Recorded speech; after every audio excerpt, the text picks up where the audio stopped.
everyone, and welcome back to Windfall and Waterdeep. Thank you for joining us for an evening of Dungeons & Dragons. I'm Emma, I'll be your Dungeon Master this evening, and we're thrilled to be streaming at twitch.tv/rolltogetherrpg.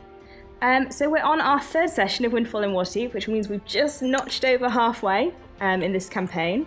And for those who are new to Dungeons & Dragons, everyone here is playing fantasy characters in a fantasy universe. All of the players have their own character sheets, which tell them what they can do. And what they can't do, and they have just leveled up, so they're now at level 2, which makes them, that just the slightest bit harder to kill, which is reassuring for me.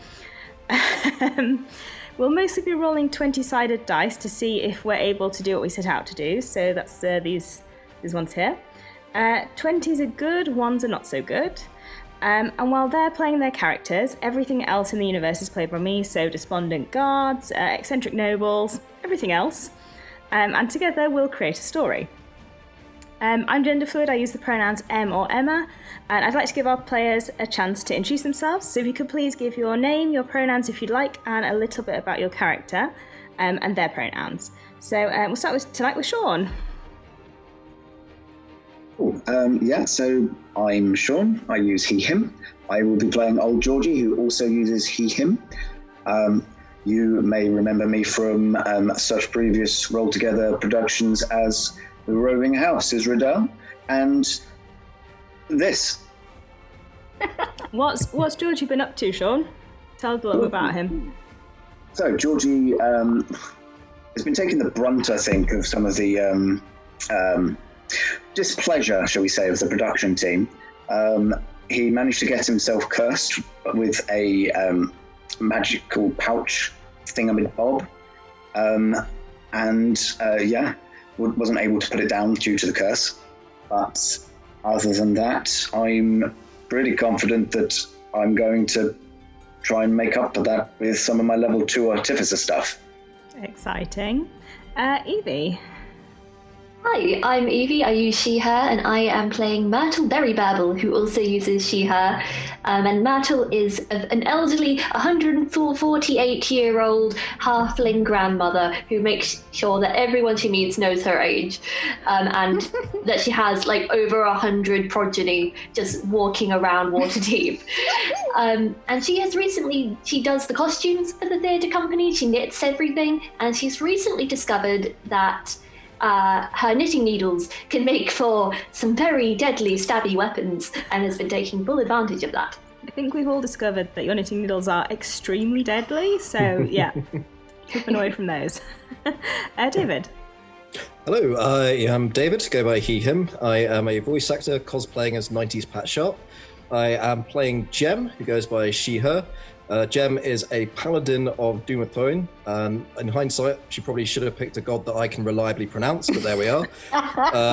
She was a stage manager, I guess technically still is, but is now using her paladin skills to try and bring a semblance of order to the chaos that is theatre and the shenanigans in which we as a group now find ourselves. I do appreciate the hair you're bringing to the stream tonight, David. I do, genuinely. A whole lot of fun. Hannah. Hi, I'm Hannah. I and my character both use she, her pronouns, and I play Doc. And Doc is a pigeon-looking Aarakocra who is also the producer for this medium-struggling theatre. We had a fantastic opening night. However, the thing that we discovered last session is that our funding has been from this pouch that people have tried nicking already, and seems to cause real obsessive need to keep hold of it. And the idea of that we came up with last time was we gotta get that pouch back to our patron so that our theatre can keep running. And then we've got to figure out what to do with the other people who want the pouch. And I really like the fact that you're in producer brain when you're like, right, what's the problem? The problem is the pouch and not the third of our cast that has in fact been kidnapped. You're like, no, but the funding. The funding. Cast is replaceable. Cast is replaceable. The funding stream is very hard to replace unless somebody has any bright ideas. You've got a to-do list, so we have got a to-do list, which we'll is get to it. Jem's very capable execution of the practicalities. I think the other problem is Doc has just made a bit of a shadowy bargain herself with yet another powerful entity, and that hasn't yet come home to roost. We'll see. Bird jokes, but we're all waiting on that one. yeah. Shamini. Yeah. Hi, my name's Shamini. I use she, her pronouns, and I am playing Ogden. He is a tall Goliath with grey skin, no hair, white spots, dressed entirely in black. And he has recently discovered that a mop may be used not just for ensuring a safe and clean stage space, but also hitting skeletons quite hard. And he is concerned about our actor who got kidnapped. Hallam is not replaceable. He does know all the lines, so if Hallam were to be gone, Ogden could say them. But that doesn't make Hallam replaceable. He's an important part of our company. I think anyone who's watched the stream has seen Ogden say some of the lines and would say, maybe it might be worth getting Hallam back. Anyone can say lines, I guess. Yes, I can. Anyway, if none of that made sense to you, with like I said, we're 3 episodes in, so you can catch up on everything that's happened so far on YouTube.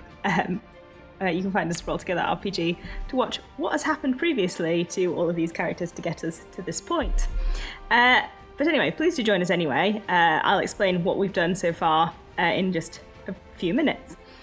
The stream will run for about 3 hours, and there'll be roughly 5-10 minute breaks somewhere in the middle. It's improvised, so I won't know when that will be until we get to it, so I will let you know when I know. We're delighted to be sponsored by Hero Forge. Hero Forge offer fully customizable tabletop minis. They have dozens of fantasy species and thousands of parts to choose from. You can already see all of the minis for all of these lovely characters on the overlay, so you can see all of what they look like, and I believe when we get into combat, if they get into combat, they will like jump up and down and animate and rotate, so that is pretty cool. And Hero Forge are great, so you can check them out at heroforge.com to kind of go and design your own character if you want to. We're also delighted to be sponsored by UltraPro, so I actually use the UltraPro character wallets to manage all of my university work because they just look cool, but they're really useful, and they have lots of really nice products online that you can check out to help you organise your tabletops. They have like character folios, dice bags, they have also these really cute like gazer things that are just like fun things to have on your table. There is a competition to win something from UltraPro. Our mods will have something in chat right now to let you know what that is, and you just need to pop a comment on chat to let us know that you want to enter. So yes, put something in chat, say hello, and you'll be able to enter to win. And you can check out everything they do at ultrapro.com. We're also sponsored by Elderwood Academy. They make beautiful bespoke gaming gear, including hexagonal dice boxes and spell deck boxes, which are disguised as kind of arcane tomes, and they have dice towers as well. I don't think I've mentioned the dice towers yet. Anyway, it's all very cool, and you should look at the website because I cannot in words describe how cool their stuff is, and it's all online again at elderwoodacademy.com. We're also supported by D&D Beyond. You can see on the overlay on the left hand side, I think that's my left rather than your left, I'm not sure. It's on one side of the screen, and you can check out all these character sheets. They have all just leveled up, so you'll be able to see what they chose to do with their level up. And yes, D&D Beyond, excellent. You can kind of see everything online. Like, I used it to search for all the things that I'm going to throw against them today, so, fun things. Fun things. Level Up Dice. So Level Up Dice make these humongous table shaker dice with us, and again, everything they do is online at levelupdice.com. And we're also supported by 2 D&D video games, so Our Champions of the Forgotten Realms and Warriors of Waterdeep. There are some codes on the bottom of the screen if you want to get gems in either game. And if you want any more information than that, pop something in chat. One of our mods will give you some heads up with the information about those. If you want to follow us on social media, we're Roll Together RPG everywhere. And a massive thank you to our D20 Club who support us on Patreon. And thank you again for everything that you support us in. That was a bad sentence. I am appreciative, even though my sentences are bad.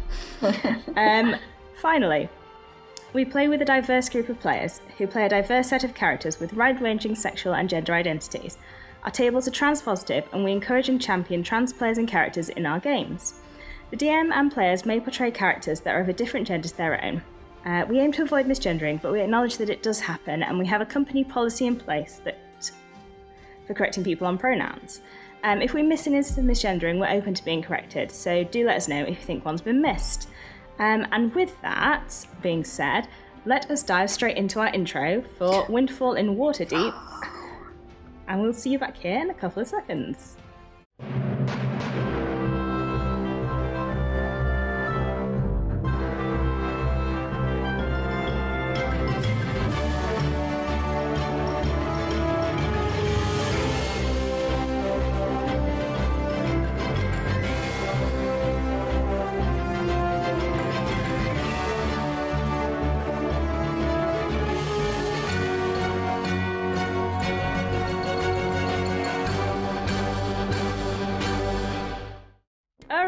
Welcome back, everyone, from the intro. So, last time, the gang quite resolutely put some skeletons who'd been risen from the grave back in. In return, Jem's cleric friend decursed Georgie, who seemed to suffer no ill effects, apart from being slightly wet after having a bucket of water poured on his head. You went to the guard to try and hand over the pouch and to get some help, and they were a little unhelpful. But you did follow a lead. Orvis, one of the Furbolg guards who you met, seemed a little bit too interested in putting the pouch into the evidence store, and you sort of followed him to a tavern, the Cod on Fish Lane, where you successfully sort of eked out his sob story. You hired him as a follow SWAT operator, which I don't think any of us saw coming. So that he wouldn't need to follow the life of crime that he'd been sort of drawn into. And you persuaded him to give you back the pouch. Doc, you went and met Willie, who was frantically... Willie the Sausage King, who is... Yes, please, the full title. Who is your patron. He supports your theatre with money. He set up the theatre in the first place. Set up in name, in monetary terms, didn't do any of the labour, let's be honest here. You went and met him. He was frantically searching for this pouch, as you discovered, and you agreed that he would come to the theatre tomorrow to reclaim it from you. It seemed like the best course of action at the time. He did agree that he would continue funding the theatre and potentially even give you more funding, so it seemed like a win-win situation. In the theatre, when you went back with Orvis, your new friend, it became apparent that the actors' after-show drinks had not gone without event, and Hallam, who's one of your newest actors, appears to be missing after a bar fight. You also discovered that Cordithus, one of your other actors, has been living in the attic in the theatre, so, you know, that's something else that's just there. With the morning papers, which also contained your reviews, you did receive a ransom note saying that you need to bring the pouch to Jailbreak Alley at midnight tonight, or you won't see him again. And that is where we left you. So Willie the Sausage King, you understand to be coming at midday today. And at midnight, you need to go to Jailbreak Alley with the pouch, or Hallam gets it. And you also need to put on a show in between those two, but now you're down an actor. So, you know. And your bank manager plans to attend the show. Yeah. Oh, it'll be great. But we also told the bank manager that it did really well on opening night and made loads of money, so we also need it to do well tonight. Yeah. So, To be fair, the attendance at the opening night they also nicked everything. Being down an actor could be a good reason for the show not doing so well. Oh, boy. Myrtle, you'd just gone to get the post, and I think had just been in receipt of this ransom note, so I think that's where we'll pick up. Oh, bollocks. Okay. Hello! We have everyone, we have a ransom note. Isn't that fun? No. Doc comes down out of the rafters, sort of a bit annoyed at being awoken in this manner. Again? Sorry? What? Just read it. I just hand it over. Just kind of like, another thing has happened again. She takes the note, looks at the note, passes it to Jem. Jem is just slowly coming awake. Reads the note. Oh, in the name of Clangadin, Moradin, the Doomadon, will this week never end? Folds it, passes it back to Doc. Doc hands it over to Georgie. So what do we do, everybody? I don't know. I don't really know what's happening. Give me a moment. Just whisper to Doc. Thank you, Georgie. The backup is Ogden going on. I don't like this backup, but do we have another choice? Yeah. And Ogden sing. It is a musical. I don't know, Sharmini, can Ogden sing? Can Ogden sing? So you may remember Ogden previously quoting some of the lines and lyrics in a slightly tuneful manner. So obviously, do you not remember the Ogden, apropos of singing? nothing, can you just sing us a couple of bars of anything you like? Joanna like sausages? Joanna. Oh, that's great. Thank you. And That's, Morphia starts everything waking up. needed. It's like, why? Is Ogden my alarm clock this morning? What? I have a letter that everyone has read. Would you like to read it? Sure. There you go. It's not fun. Is it a prop? What is this? No, it was with this morning's post. You'll understand once you've gotten to the end. Who gets it? Alan's been kidnapped by criminals. Well, this is terrible. We can't do the show with only two of us. Don't worry, the situation is absolutely in hand, so just prepare for the show as you normally would, and everything will be completely resolved by then, no problem. Are we going to go and rescue Hallam, Jem? We're going to come up with a plan, Ogden. Make sure Hallam's okay. Yes, that makes that should be part of the plan, absolutely. Good. I feel better.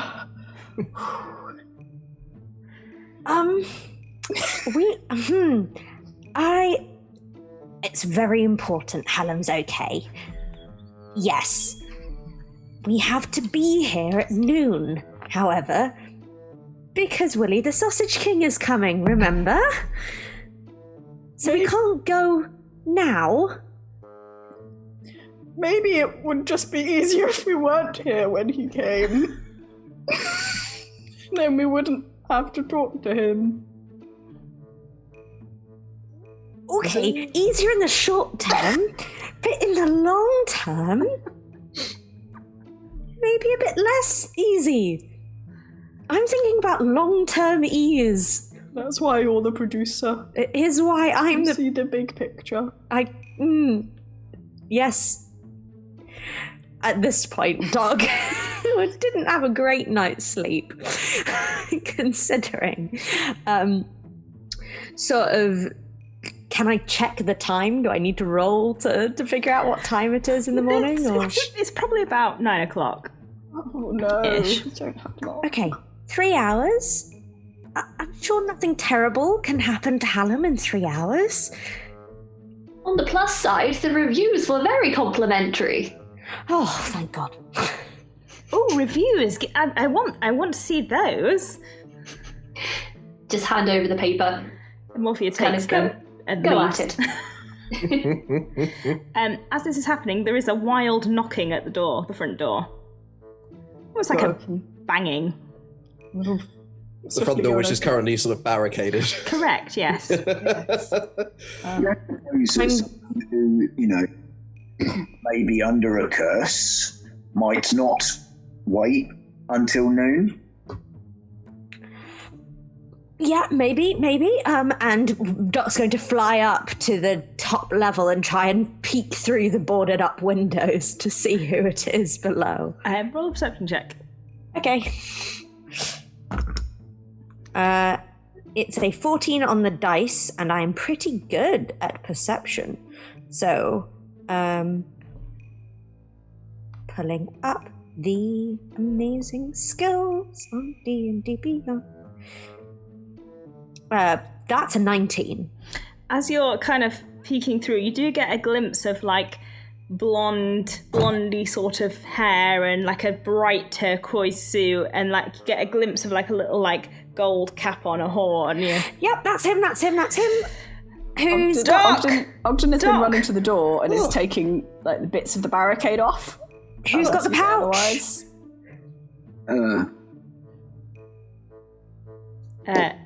Someone had it in a box. It's in Tupperware, isn't it? Is it in the Tupperware with the knife? Yes, yeah, it's in the Tupperware with a knife. So it's you, Ogden, who has the Tupperware, I think. I'll have put both the box and the mop down while I sleep with them. Yes, I just hugged them both. I'll put them down while I'm taking like bits of like chairs and furniture and things away from the doors to let whoever it is in. Yes. Who is it, Doc? It's Willie. Ah, must be midday. Jem takes out the hip flask. Ogden's just going to freeze temporarily. No, that's good. Can you give Ogden, please give Willie the box with the pouch. Thanks. But Doc, the letter said... The letter? We'll figure out the letter later. But the letter was very specific, Yes, that's Doc. fine. We'll figure it. Think? No, I don't think. Perhaps Willie can help with the situation. If he Yes. had it stolen, maybe he's going to know who these chaps might be. He could be helpful. Yes, and in fact, the more we dither, the more upset Willie will be, so please just get on with it. The person tries to shoulder barge the door, but nothing happens. We're just coming, Willie! Damn it.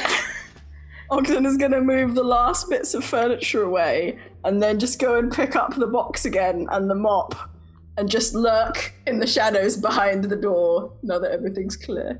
Is it locked, or did you just... Oh, I'll unlock it however it is to be opened, but not actually opening it. Oh, excellent. Good morning. Oh, can I... Oh, hello. Ogden, can I have the... box? Please? Can I have it? Ooh. I don't need the box, actually. I just want the pouch. Of course you can. Go on. But I really need it, Ogden. Willie is wearing like a bright turquoise suit, and again, it's the same cravat. It's still not quite done very well, and he looks in a bit of a mess, like he sort of rushed over here. Oh, Ogden, I would like it though. Don't worry, Ogden. We will sort out what was on the ransom note in a minute. But we need to get this back, and also we need to uncurse Willie. It's the right thing to do. Do I need to roll persuasion? Yeah. If I could say, when have we ever let you down before, Ogden? If that helps. Advantage. Go for it. Oh, Okay, wow. Well, thank you. So that's a 19 is my first roll, but let's see with advantage. That's a nat 20. Doc and Jem are pretty persuading. When have they let you down before, Ogden? If you're sure, you do know these things, don't you? And I know you wouldn't let any health or safety issues come to Hallam. Exactly. So please open the box and let Willie take the pouch. Okay, Willie, thank you so much for coming by so promptly. I couldn't sleep, Doc. Once you told me you had it, I thought, oh well, I could wait, or I could just come now and get it, and then I'd have it. And look, and now you have it. And amazing. And remember when he spoke? I should give you all a tip. Here, he starts taking out money and gives you all like 10 gold each. There, thank you so much for everything you've done, and obviously that's on top of your normal wages. Yes, perfect, excellent. Thank you. Willie, before you go. Remember yesterday I said this suit really needs a wash, and the tie is not right, Doc. And look at me, I'm in a right state. You are, and you know what? You're still spiritually looking back at Jem in if I may say, a little bit of a state. It's cursed. Can we get you uncursed? Is that all right? Seeing as it's the day is still young. I mean, but maybe I'll see about getting the thing uncursed. But I'm fine. I feel fine. Look at me, I'm fine. I just need a wash and a different tie. Okay. And maybe a different suit. I'm not sure. He looks down at the blue and he's like, maybe blue was like last week's colour? I'm not certain about it anymore. What do you think? I think you look lovely. Oh. I mean, I think you would...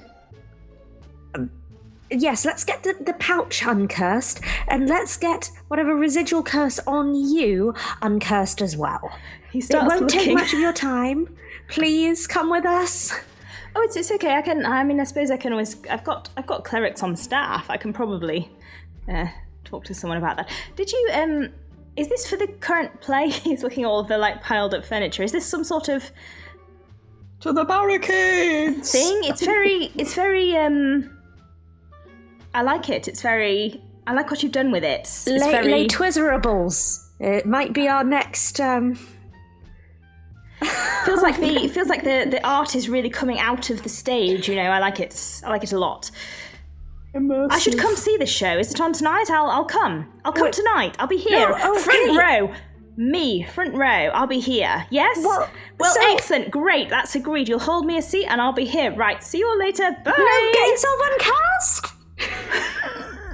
He leaves. We should follow him. Plug. We should. He's got the pouch. He's got the... Doc, what are we going to do? We didn't even ask about the thieves. And I think your priorities might be slightly off in this one, Doc. That was not how I pictured that going. We didn't tell him about Hallam. I was trying to. I even mentioned the ransom note. Oh, yes. Is he always like that? I met him a couple of times and he didn't seem quite as... No, well, he's cursed, isn't he? Since when, though? Since he... Oh, that's a good point. That is a good point. That is a good point. What Ogden said. Again. That it was a good point. Yes. Yes. I made a good point about that. I mean, your day is free now. Thanks, DM. Wow. Great. Fuck. Well, technically speaking, we have crossed one item off the list. There are some that have not at this point been completed, but perhaps we can accelerate certain other items vis-a-vis our cast and their general safety. And health. We do know of some wizards that might be able to help. That's certainly a thing that's come up before. Maybe yes. They can make us a fake pouch that'll give off some kind of magic. Doesn't necessarily need to make gold. Yes. Good point. And yes. I think that Doc is just completely rocked by how poorly that plan I will slowly hand Doc the hip flask. Doc takes the hip flask, takes a little drink, hands it back. So, Okay. Georgie, can you find a similar looking pouch, please? Really more costume in it. Myrtle, Yes, Steph. can you find a similar looking pouch, please? I can do one better than that. I can make one custom made. Okay, but the pouch wasn't knit, Myrtle.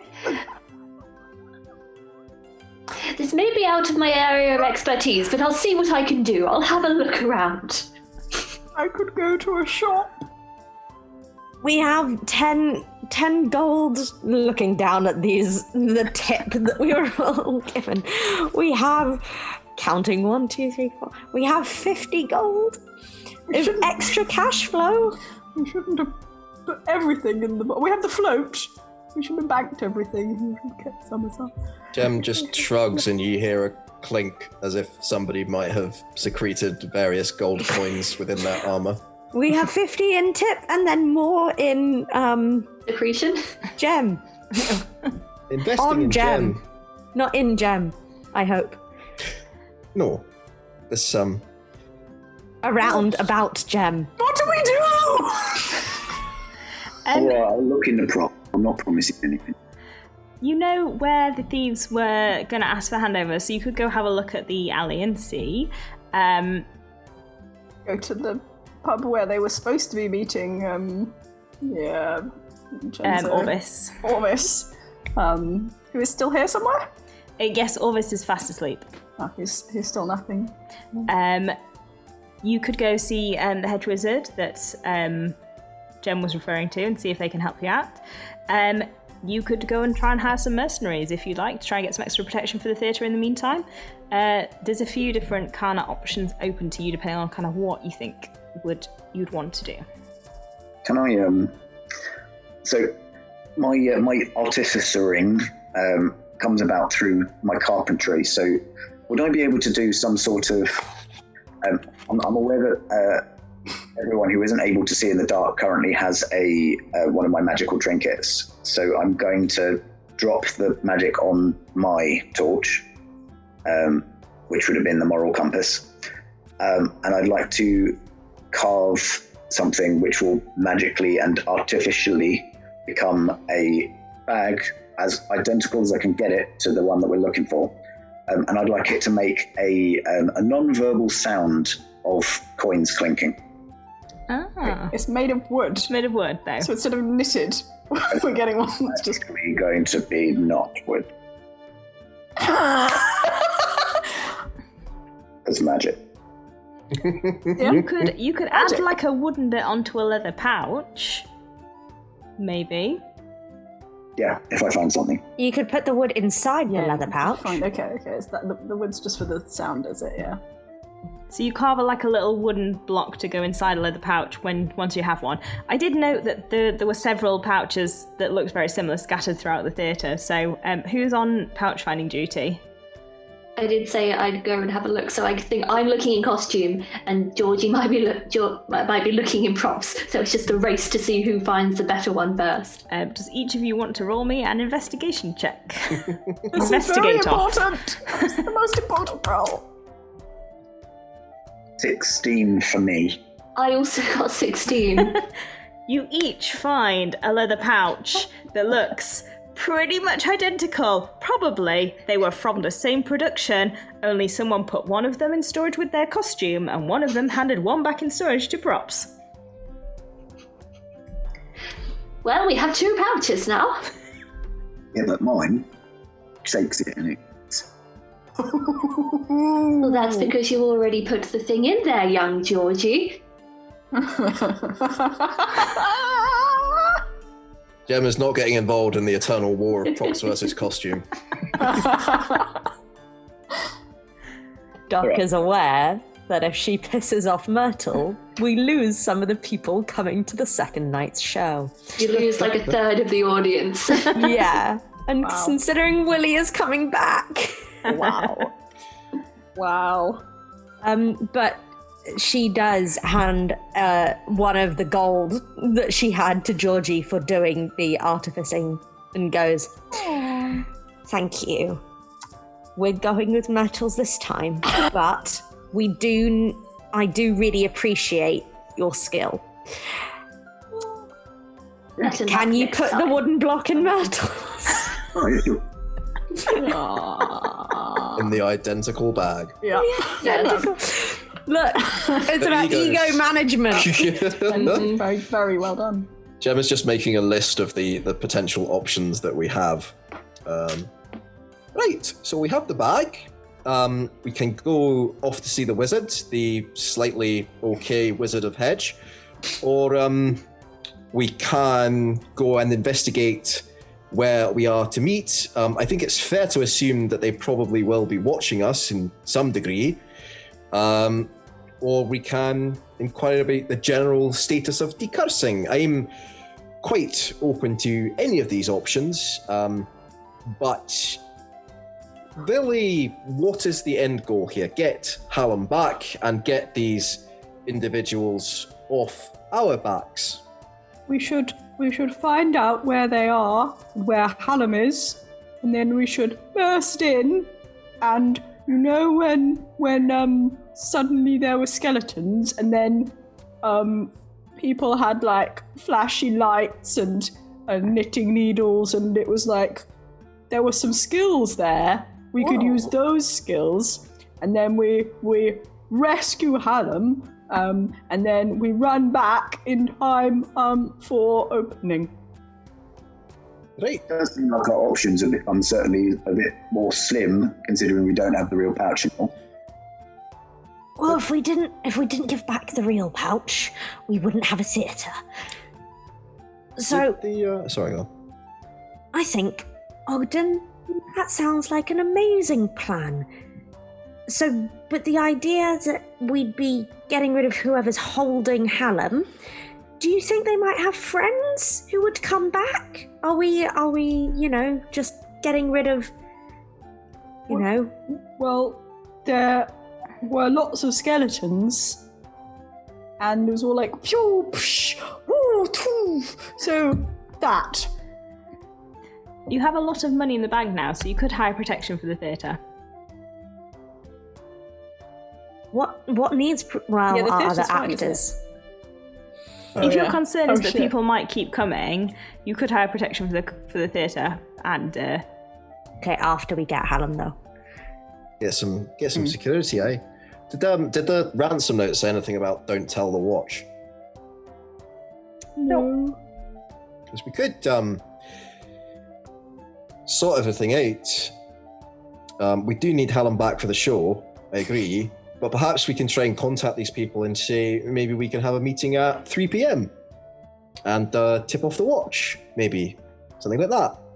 I don't know. Was there a return address?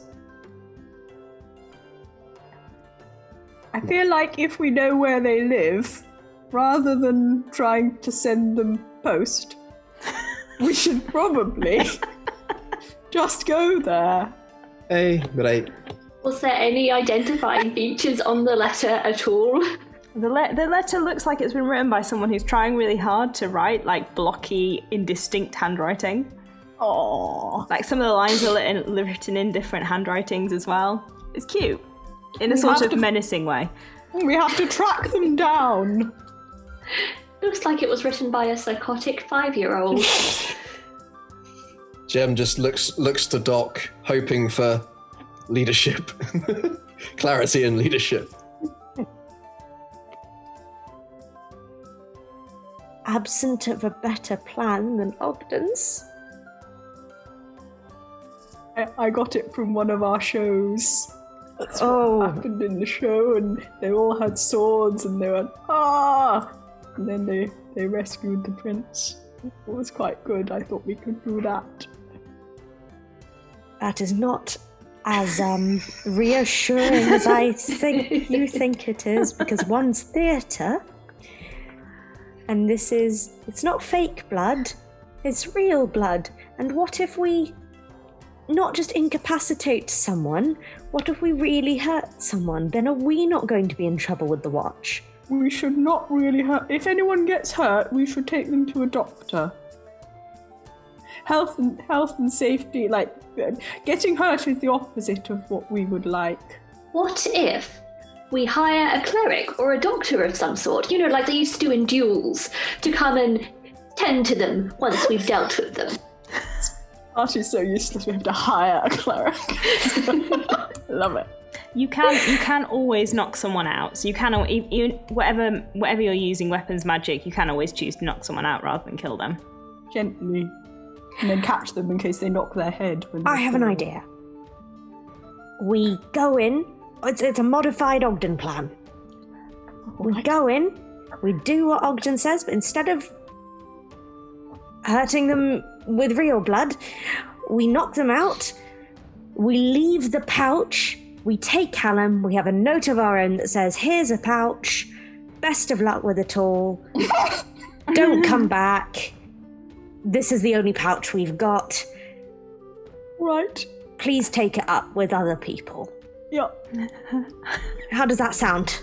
First, we have to track them down. Now, you know the other show we did, where there was a great sausage detective? Yes. And he went around Waterdeep solving crimes. Yes, I liked that one. We have to look for clues and investigate where the criminal den is, and then that's how we find it. Clues. Jem, any objections? No, none.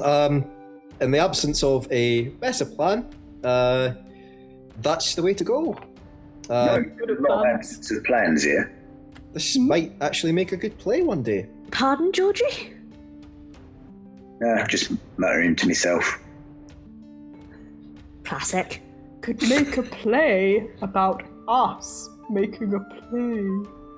Oh, and the noises that happen when you're off stage. Derma's just making notes. Perhaps a hitherto unforeseen talent for playwriting will manifest itself. Let's try and remember everything that happens in case Jem needs it for her play later. Let's try and see if the plan works. So yes, let's go to the place, the criminal den. Pick up a hefty piece of wood. Hey, let's go clubbing. Before we do, this is something that I discovered, I'm tinkering around with, my newfound skill set, and I had a feeling that I'd be able to help out in case that things did get fake bloody. Ogden, can I borrow your mop? Might need it. I'll give it back. Oh, all right then. Here you go. I would like to infuse Ogden's mop so that it becomes a +1 weapon. You can do that! Yes, artificers. Very cool. Artificers. Level 2 artificers. Shamini, you can make it either just add a +1 of the same kind of weapon, or just add a +1 bonus in Beyond. To attack and damage? Yeah. I don't think Beyond will have a +1 mop of hitting in the list. In my head, like the head of the mop becomes permanently moist, so that you get like decent action film shots where it kind of slow-mos as it hits someone's face, and it's just. I love it. I love it so much. That is sick. And Doc, I mean, I get a feeling I can do 2 of these, so here you go. And passes you just like a little rod that he's carved to have like a pigeon on the end of it. It sounds sweet, but because of the way that the rod kind of emerges from the backside of the pigeon, it's probably less sweet in person. But yeah, and you now have a +1 arcane focus. Oh, What does that wow. What's that?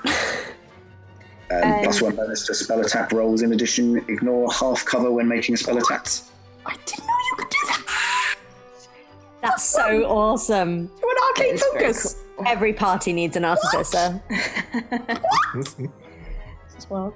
Adding that to my notes. I'm very excited. So, yes, if you're using Beyond Hannah, just search in equipment for Enhanced Arcane Focus. That's what I'm looking up. Yay! This was a thing. Huh. That's it. I get a feeling that the more we do this, the more I can probably, do more things. People feel left out. That's so cool, mate. That's well cool.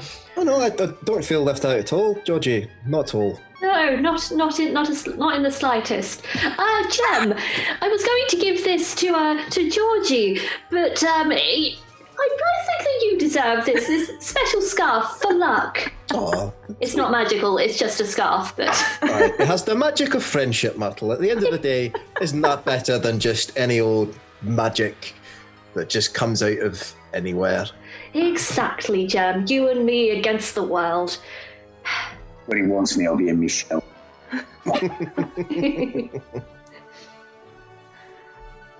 Hashtag awkward. The game is afoot. That's what they say in the play when they go places. Shall we go places? Yes, let's.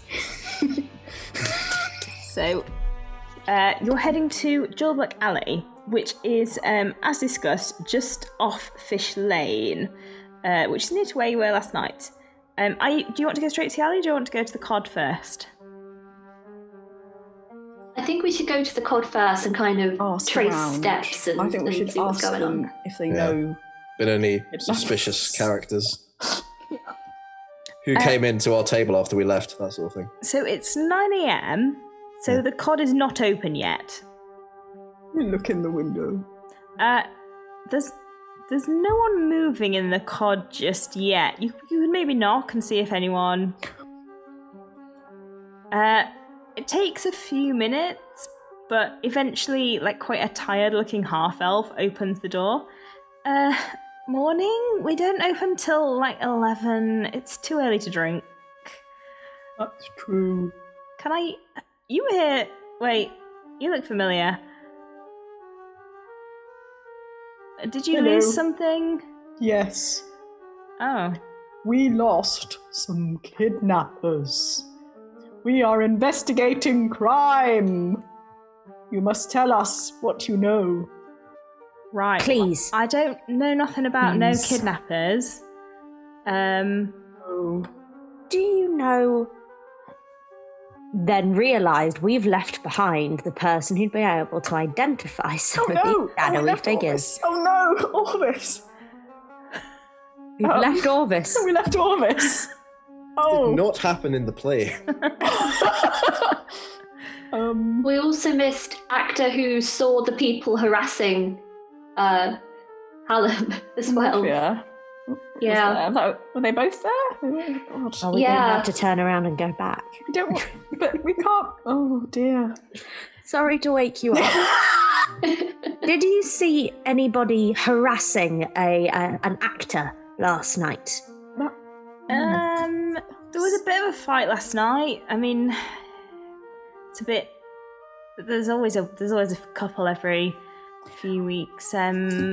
Usual suspects, same sort of people getting into those fights? Sort of a little half. Was it half? No, it was a gnome. Sort of red hair.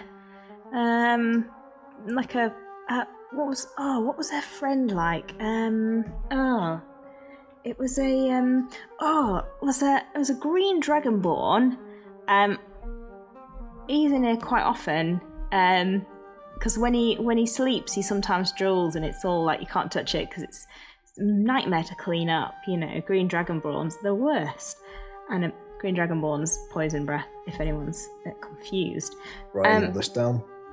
And they were just just didn't seem to like him that much, and then the fight happened, and then they left. So. Wait, was there a purple tiefling lady who was very dramatic? Oh, Amorphia, yeah, I like Amorphia. She's in here all the time. She drinks a lot of wine. She's one of my best customers. Sounds like Amorphia. and the green dragonborn and the halfling. So it was a halfling or a gnome? It's a gnome. It was a gnome. Sorry. They got in a fight with the nice young human man. Remember the nice young human man? Yeah, he was a young man. Yeah.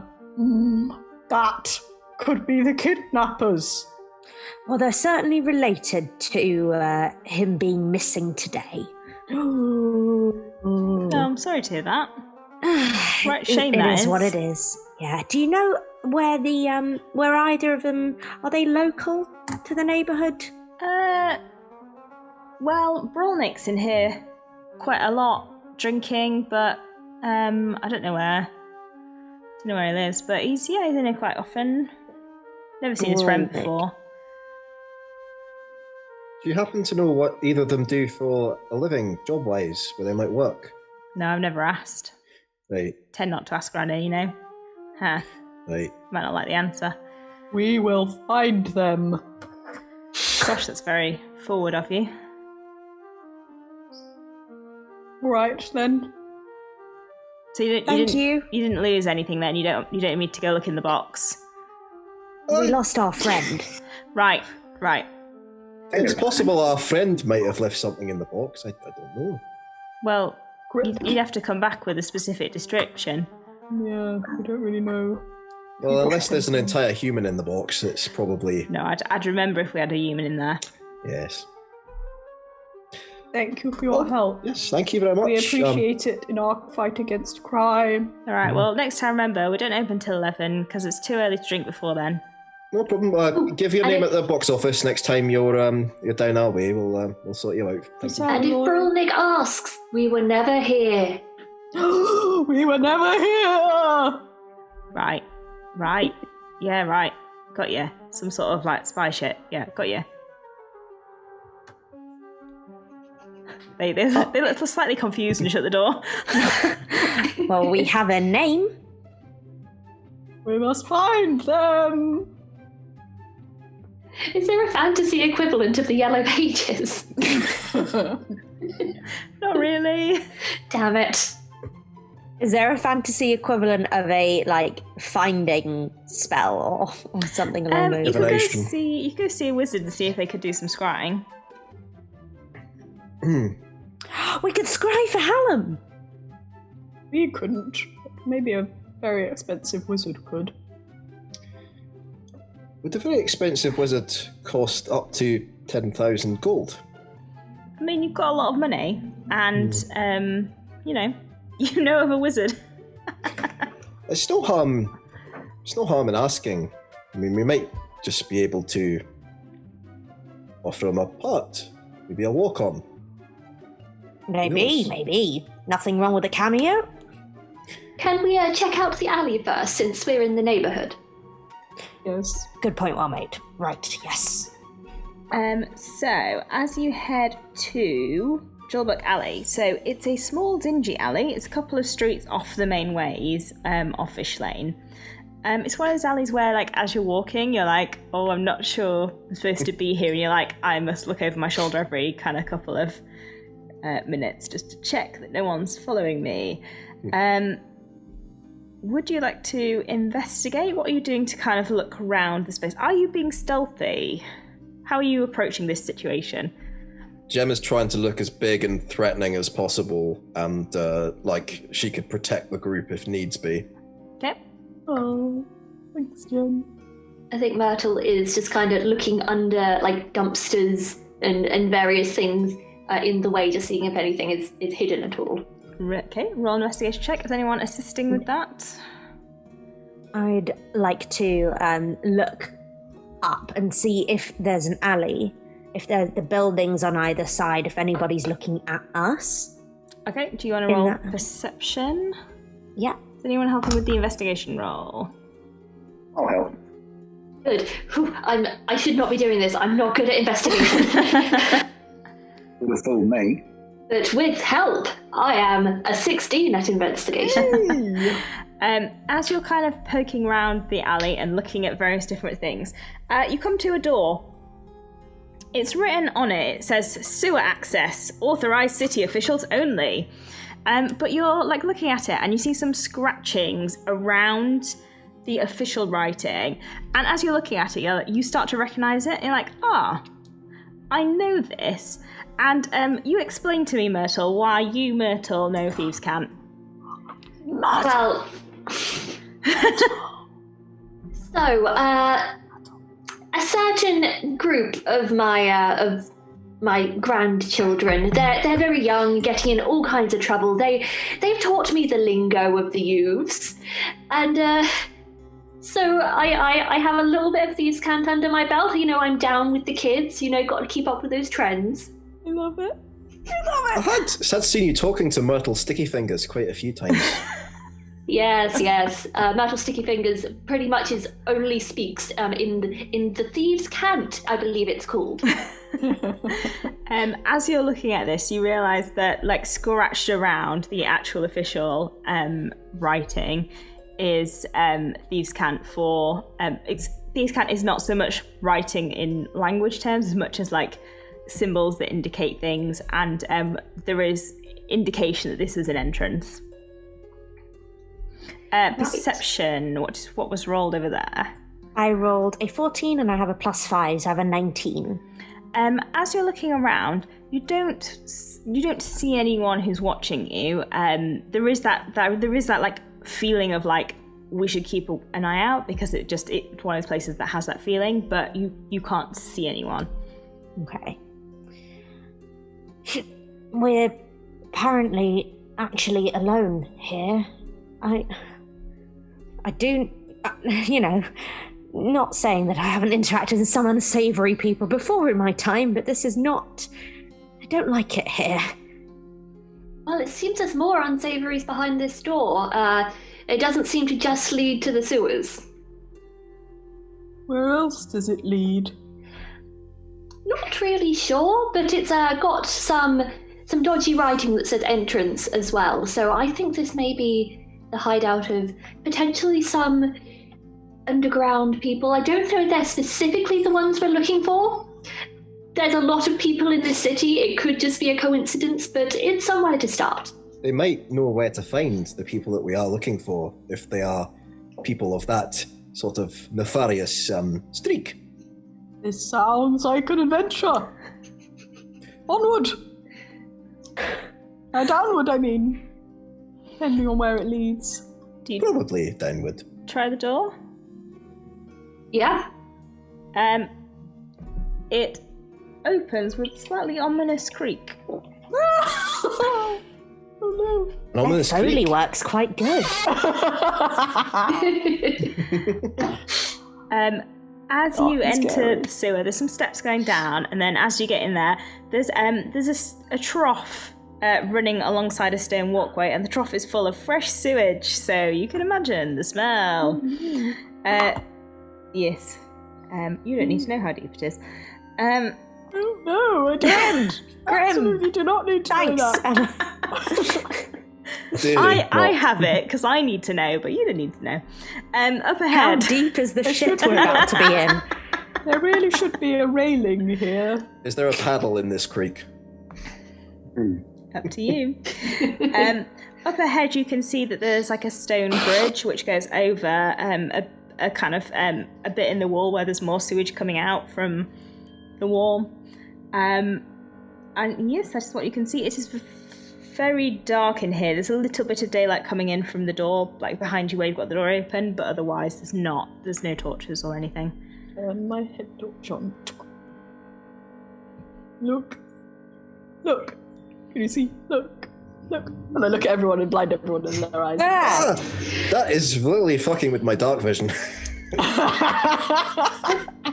Nice that that is. Perhaps we should not barge in our way through this tunnel, getting all kinds of attention, seeing as we don't know who's going to be down here. I mean, also, I quite like being able to see. I'll turn it off. I also like being able to see, and now I can't see.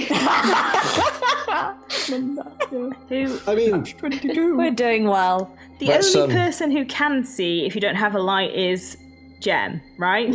The rest of you are totally blind. I've just turned it off again, so. so we can do like the what's it called? The Are you going to make your way along this relatively narrow ledge next to open sewerage There with should no be lights? a railing. I said it's not safe. There should be adequate lighting, floor markings, and a railing. In the absence of those safety features, are you going to make your way through this sewer with no light? Please, will- no. Light, little sound. Stealthy light. we're looking for people anyway, but I don't think anyone wants to fall into that. Looking at the lake. I'm going to turn it back on again. Would you all like to roll me a stealth check if you're proceeding with the stealth? There's so little point, but okay.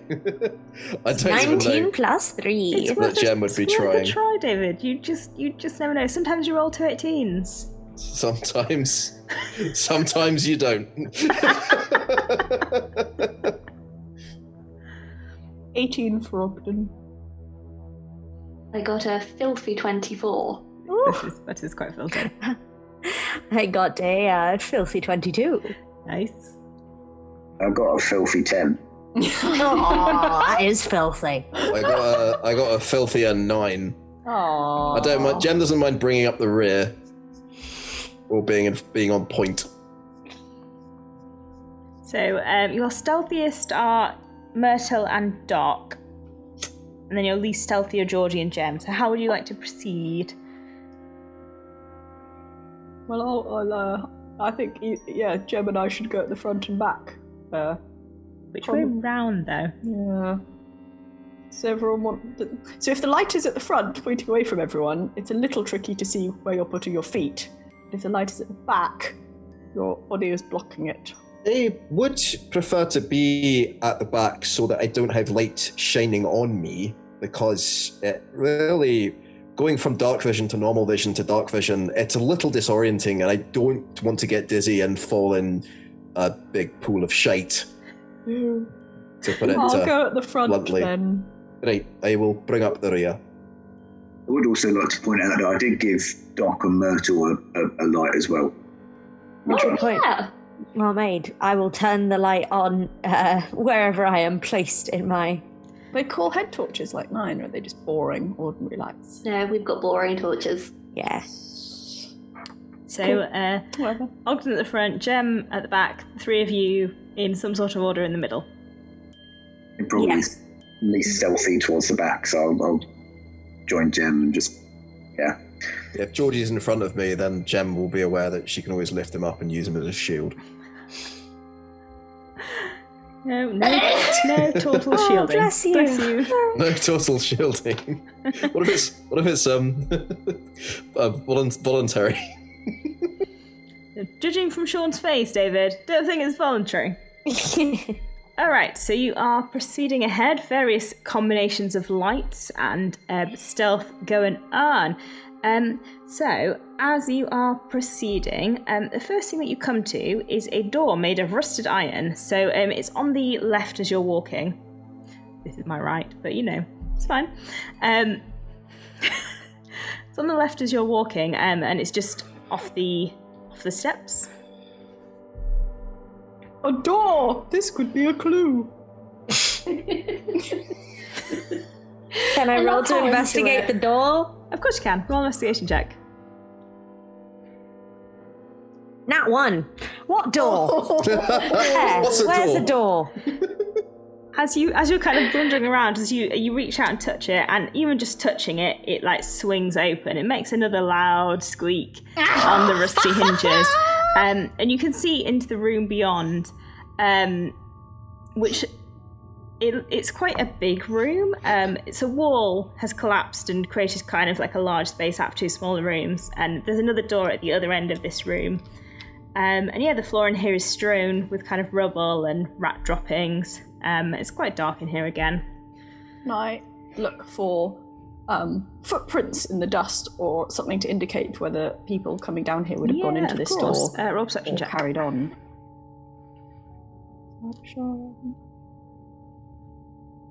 Oh, synthetic 20.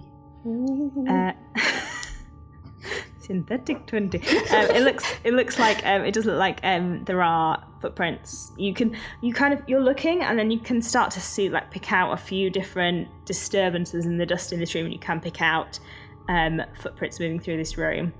Ogden's gonna do the thing where he's like crouching down and then and then moving forward and crouching a bit more and be like, this way.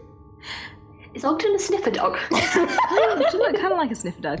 As you are moving into this room with your synthetic 20, as you move slightly further forward in, you catch out of the corner of your eye movement in the corner of the room, and I'm going to need everybody to roll initiative. Oh, good. Uh-oh.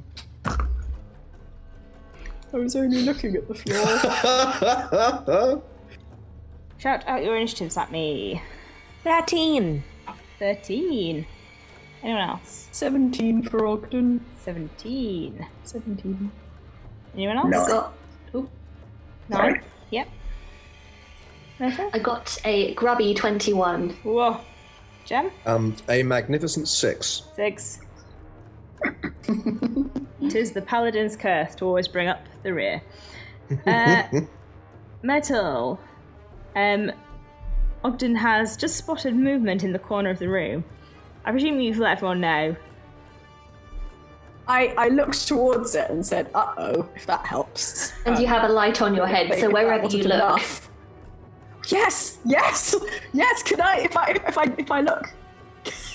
Am I lit? Looking into Or is the it when it's- when it in the is? corner where Ogden is looking, there's like a little quite a big nest in this corner, and there's a sort of big Oh, no. how am I going to describe this? It's got like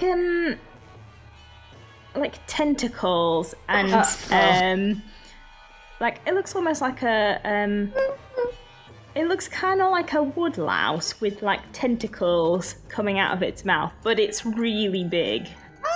Yo, what the fuck, though? And it's kind of like scuttled a little bit towards... Away from the light because it's scared? Oh. No. Recognise what kind of creature it is, having spent some time underground. Roll a history check. I'm gonna retire these digital dice. That's a 10. They're relatively famous. You're probably aware of them. It's called a carrion crawler. Oh, yeah. Do I know anything about them that's useful to this? With a 10, no, but I'll give you the name because everyone on stream will want to know. It's a carrion crawler. Jem's just busy shutting the door, looking around. What's going on? Oh yeah, it's a thing. I'll give you this. They have a really good sense of smell. It's story relevant. Metal. Well, I'm guessing this thing looks absolutely terrifying. Yeah, pretty terrifying. So I'm gonna go at it with my needles. Just off the bat. Are you throwing or are you running in? I think I'm gonna throw one and try and keep a bit of distance at the second. Technically, you're from stealth because, yes, it wouldn't have spotted you with your stealth roll. But I've spotted it and it's disgusting. So you can roll at advantage and you'll still get your sneak attack. Oh, cool. Okay. Nice. 25 to hit? Yeah, that'll hit. Yeah. Whoa. Cool. I mean, that'll hit basically everything apart from a character that David creates, so... Yeah, that's true.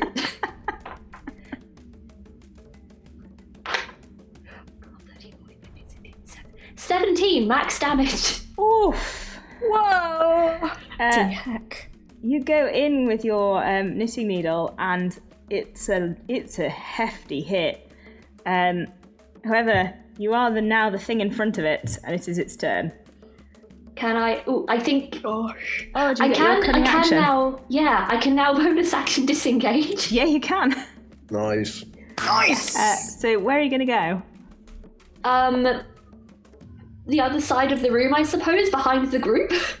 Most of them are bigger than me, so I can just move through them. Yeah. In which case, Watching Myrtle flipping about with knitting needles, like, could you always do that? It's like watching someone who's suddenly amazing at darts. Like, what on earth? It's always been inside Myrtle. It was just a matter of time. in which case, it's gonna scuttle up to the group, and it's going to attack the person standing at the front, which I'm afraid is you, Ogden, because Myrtle. I think I'm slightly ahead of the group because I sort of went ahead to look for them, so I was so it's closer to gonna it anyway. hit you first. That seems very reasonable. It makes 2 attacks. Oh dear. The first one comes out at you with tentacles. Ah! That is a 15 to hit. Yes. Right, can you make a Constitution saving throw, please? Oh dear. Not bad at those. Oh, 17. You're fine. I'm fine. But you take 3 points of poison not that damage. fine. And also, does an 18 will hit you. So you take another. Hang on, sorry. Nice. 5 points of damage. So Gosh. it comes out at you with tentacles and then also bites you. Ogden, no! It is now your turn, Ogden. So I was kind of like crouched down looking for footprints, and then I looked up and there was like and I was like and then like my mop is still in my hand, so I'm just gonna like hit it with a my head torch fell off. I'm gonna hit it with a magic mop. Also, Too my much head torch excitement. canonically fell off, and I now can't see it. Damn it! Too much going on. Lots of moments where like there's the tuffle, there's the scuffle, and like the light drops, and the camera's just there, and you can just see the shadows. Yes. It's fortunately there's still enough light that I could just about see where to hit, and I got a 19 to hit. Yeah, that hits. Oh, shit, that was the wrong thing. Oh no. That is for 8 points of bludgeoning damage. Cool. You Can back I it with also? your mop. Can I also? Now that I'm on the floor, like come over, whack it, and then from this position, just like kick it, as well as a bonus action unarmed strike. Yes, you can. And that was only a 9. 9 will not hit, unfortunately. But you do, like, the instinct takes over and you're like, no, get off. I will stand up and like go to sort of like move backwards instinctively, and then realize that it's going to go for me, and just kind of like stay where I am in front of it, but standing now. Cool. Doc, it is your Rearrange turn. my head torch. It is my turn, and Doc is going to do the thing that Doc does, the thing that people of Doc's class tend to do. And Eldritch Blast the fucker. Bring on the blast. Bring We on love the the blast. We love the Please, blast. may I blast? Yes. That's a 13. 13 just hits. Oh, thank fuck. Okay, sorry, I thought for a second. Well, great. So a 13, it do hit, and then I get to roll this. That's 8 points of Eldritch Blasting damage, please. It blasts into the carrion crawler, taking a couple of legs with it. So it's only just done a couple of legs. It's looking quite hurt. Okay. Well, that's my action. Doc sort of looks and goes, "Oh, I thought that would," and then puts her wings down and just sort of goes, "All right." Georgie. Oh, I think with everything that's just kind of unfolded, Myrtle suddenly throwing a needle at this thing without knowing fully what it was. He's kind of like, hang on, it's got a shell. It might be friend. Oh no, it's eating Ogden. I would like to cast Ray of Frost on it. Go for it. I shall indeed. I'm just going to roll because I have hands on it and I totally know what my spellcasting modifier is. I've done this before. Nope, where is it? On your spells page. Oh yeah, of course it is. 3. Right, well in that case that is a 21. Yeah, 21 hits. Amazing. And I now need a D8. Which is 6. And its speed is reduced by 10 feet. Yes, so as the ice crystals encase over the remaining legs, and freeze another few off, it is looking hurt. As your ice blasts into it, another one emerges from this bundle of nests and crawls over. Seeing that its mate is piling on Ogden, it's going to go past and to the next person at the front of the party, which I'm guessing was probably Myrtle or Jem. Myrtle's hidden. Who was at the back? Myrtle's not hiding. Didn't roll No, a I stealth wasn't check. hiding. I was just putting you guys between me and the massive thing. Yeah. Geordie and Jem were at the back. I'm going to roll for it. It came out with Doc, so I will... Sorry. No, it's fine.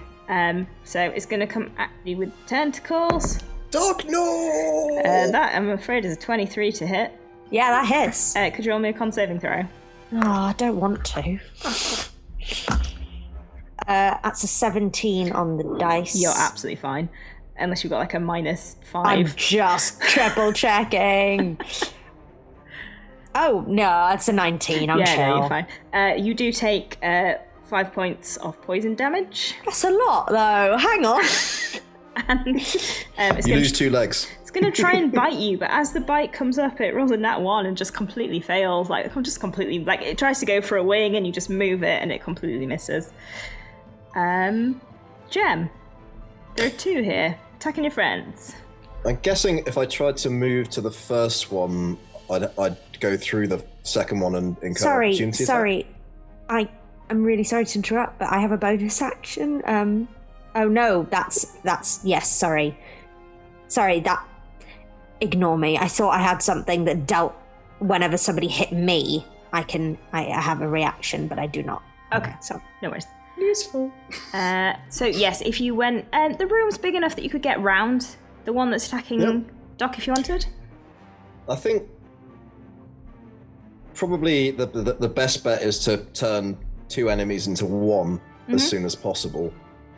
So I think that's what Jem would do. I'm not going to say I'd jump off the wall and do a flip because acrobatics is not my thing. But just this sort of You charge. can roll for it if you want. That's cool. We are more than just a theatre company! I bet this misses after that battle cry. Try and hit it with me axe. Please. That's a 13. 13 just hits. Really brill. And then le damage. It's 9 points of damage. 9. It's looking really badly hurt. It looks like it's on its last leg. Sorry, that's a terrible joke. I apologise to everyone for that joke. Any bonus actions from you, Jem? No, I'm not going to. Jem is wisely sensing that she only has a limited amount of divine power available. Best to save it at this point. Going to save it at this point, yeah. Myrtle, the one standing next to you looks bad. Real bad. Myrtle is gonna jump off the wall and do a flip, and just cause, and bring a knitting needle down onto Tentacles McGee down there.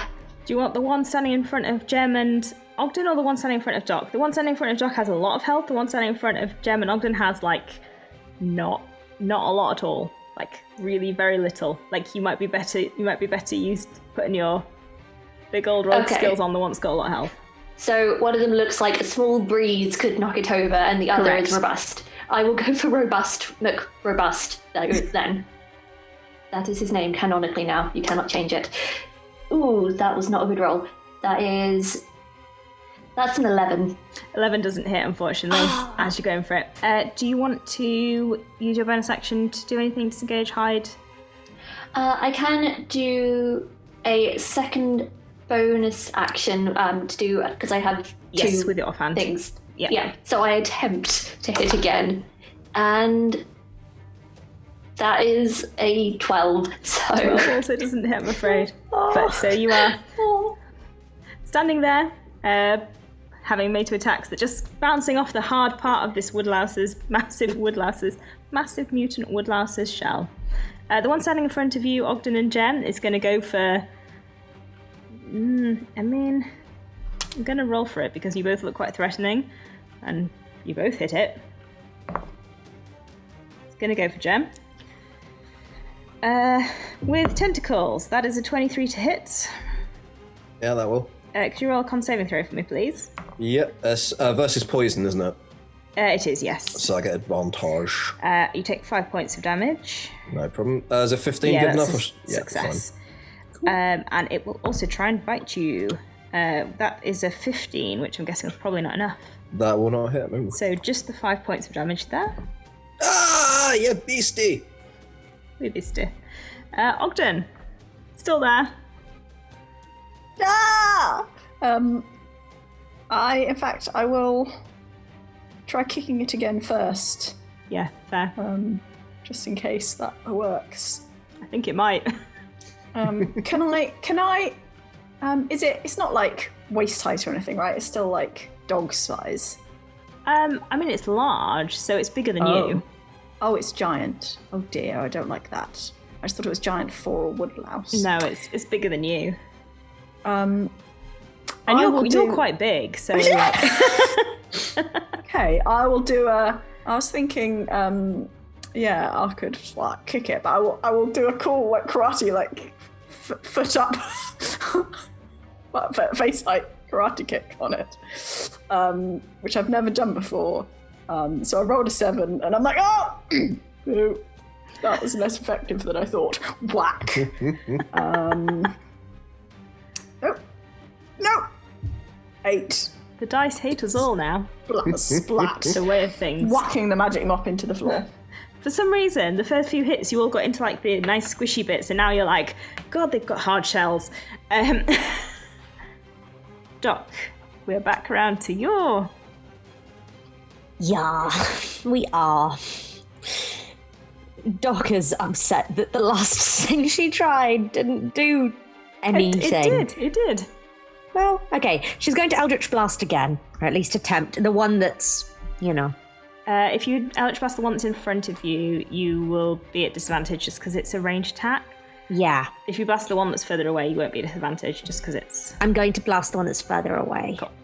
That's Go all right. for the eyes, Doc! Go for the eyes! I got a 16 plus Hooray, yes. 4 is a 20. Dirty 20. Yeah, roll your Nice. damage. Yes. That is 8 points of damage. As you blast it straight through the eye, it rolls onto its back and curls up into a little ball. Great. Good. And then I'm going to cast Hex with my bonus action. I don't think I need to roll to do it. No, you just cast it. You choose an ability score they get worse at, which I think is that relevant, but people usually choose strength for grapples. Yeah, I would whatever this thing it does with its tentacles. So that's one that you roll, so...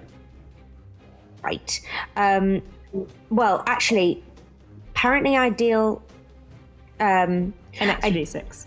Yeah, d6 necrotic damage, and it has disadvantage on con, I guess, if it's being hit.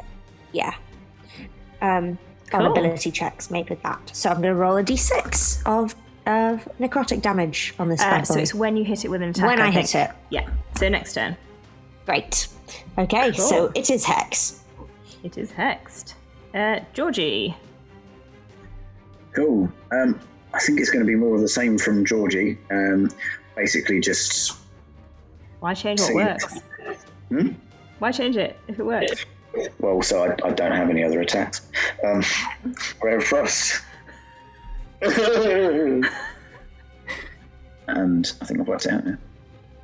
Yes. Does a. Yes, a 21 hits. Yes. Good. Whittle it down.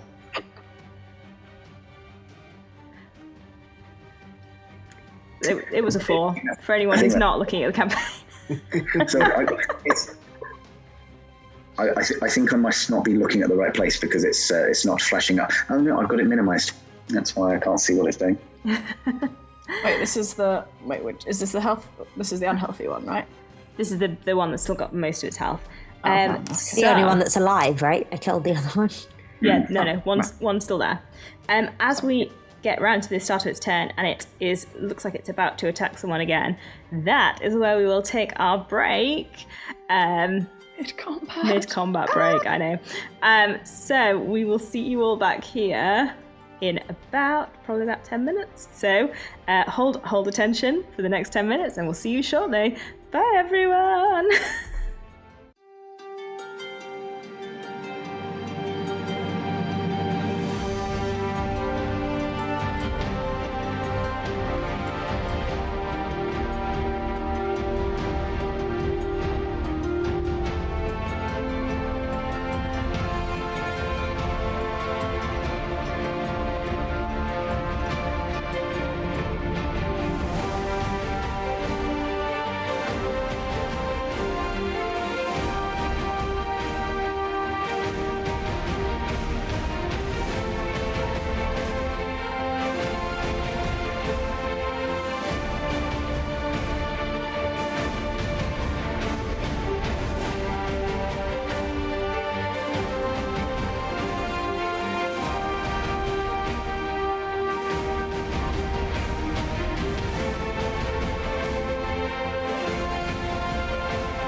everyone, welcome back to the second half of Windfall in Waterdeep. So, as we left the team, they were mid-combat with Carrion Crawler. They've killed one, and there is one remaining, chowing down on, a few of them.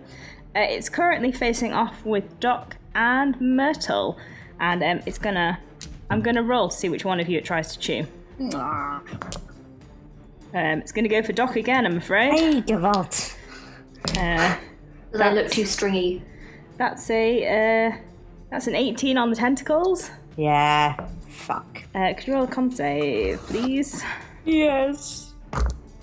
That's a dirty 20. You are absolutely fine. That's 3 points of poison damage from tentacles, and it rolled a 23 on the bite. No, 22. Oh, obviously that'll hit. Which is another 6 points. Doc is looking really, really, really, really, really, really hurt. Jem. I love that we got 10,000 gold and no healing potions. That's that big brain energy. Jem is, angry at the fact that this giant woodlouse feels like it can munch down on our producer. It's going to take action, and the action that she's going to take involves swinging a battle axe. Fair.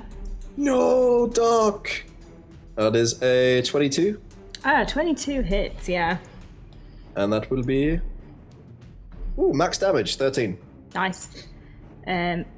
Yes, you take a chunk off its hit points, and potentially out of its natural shell armor. Myrtle. I'm a little insulted. It's decided to go for Doc. Like, am I not good enough to be attacked? And I'm gonna go at it with my knitting needle. Please. Oh, that's a grotesque 23 to hit. 23 will hit. Hooray! And do I get sneak attack on You that? do, because Doc and Jem are also, at this point, forming a cordon round this carrion crawler. Excellent. That is 14 damage. Between you and Jem, this carrion crawler is now starting to maybe regret its life choices. It looks maybe, half-blooded, half hurt. And with that, I bonus action disengage. There. How dare you not attack me? By the way, bye. Correct. Yep, exactly. Ogden. There is one remaining attacking your friends. I would like to go and try and hit it with my mop, please. Of course you can. It is a health and safety hazard, mostly to Doc's safety at this point. I mopped it with the natural one. Oh, I'm afraid that your mop just goes in a space that there is no crawler. I'm going to try and punch it in its face or bum, whichever end is nearer and less armoured. Probably bum at this point, because There everyone we else go. is clustered around the face, so... That was a 23 to hit. Yeah, you hit it. For 4 points of bludgeoning damage. Cool. And I think I would like to feel the power of new monkdom flowing through me and flurry of blows on it. Please. Flurry it blowily. Because I don't like it. So- That was a natural 20. Oh, cool. So, And that one was 7 points of damage. And the last one was 14. I 14 hit. think you just get 2 more, because Flurry of Blows becomes your bonus action. Oh, so that was instead of the... Sorry, yeah, I misunderstood. Yes, you're right. So, but still, you feel like you suddenly can move much Yeah. faster, and you whack it very hard twice in the arse. Yeah. I like that you've just gone and given it a drum on its butt. Just Yeah. It's looking really, really bad at this point. Doc. So do I. I feel really, really bad. You could use your action to disengage and just move away if you wanted to, or you can, try and hit it if you want. Yeah, I think I'm going to have to try and just, because it's close range, I will be at disadvantage if I do anything except my talons. So I'm going to just sort of go, yeah, with my chicken feet. Well, pigeon feet. Fair. So I'm going That to is roll. a fair reaction to being attacked. Yeah. I've rolled it off the board. Okay, that is a 13. 13 just hits. Yay! And then it does for 4 points of damage, but I've hit it. So Surprisingly, like, it recoils slightly from your claws. but unfortunately for it, because I have hit it, I Yes. get to roll my d6. Yes, because you are Because I still- hexed it. Yes. So that is 4 points more of damage. Of ouchie damage. Indeed. Necrotic. So it got slashing and necrotic. It did. It looks like it's on, again, its very last legs. Georgie. I'm guessing of the two, the carrion crawler looks more on its last legs than Doc does. I'm not entirely certain how many hit points Doc has, so I can't answer that question for you. That's fair. No. I'm gonna assume that Doc can fend for herself for a bit, and I will. It's a Hunger Games salute. It's fine. Well, that was quite what that mime was supposed to. It's all right. I'll bring her back. Ray of Frost on the thing. Come back, I want to stay! 23 to hit. Yeah, 23 hits. Roll your damage. I will. Ooh. Some slight mouse cursor. Ooh, full damage. Nice. Yes, as your frost crusts over it, again, this one also, like, curls up into a little, like, ball of dead. Big old woodlouse. And we are out of initiative. Where do we stand on the whole not leaving a load of bodies in our wake with these two? Well, they're sort of bugs. But they're just very large bugs. Larger Also- than the ones you get at the theatre. They're also very much dead. Well, yes. Can you knock a bug unconscious? Should we have done that? Oh, you're on mute, Hannah. I don't care about the bugs. Oh, right. I was thinking about people who could be litigious. Oh. Right. Yes. Absolutely. I Okay. think if they were litigious bugs, they'd have probably said something, while we were fighting them. Yes, like, I'm going to sue you soon, or... I'm very hurt. Oh no! Don't worry, I will look after you. I'm going to rush over and do a medicine check on Doc to check for things. Roll your medicine. Could be the kind of things that could be fixed with like a first aid kit, which I realise I don't have. I rolled a 17 though. Dog looks pretty badly hurt. You realise you don't have any of the equipment to Yes. fix it. Right, I may have left the first aid kit at the theatre. Sorry, Doc. And George ceremoniously cast your wounds on Doc. But like, so that Ogden doesn't see, so that Ogden feels like he was the one who helped.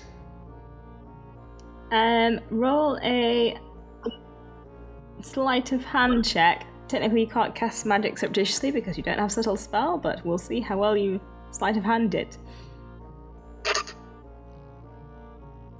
I mean, a 6.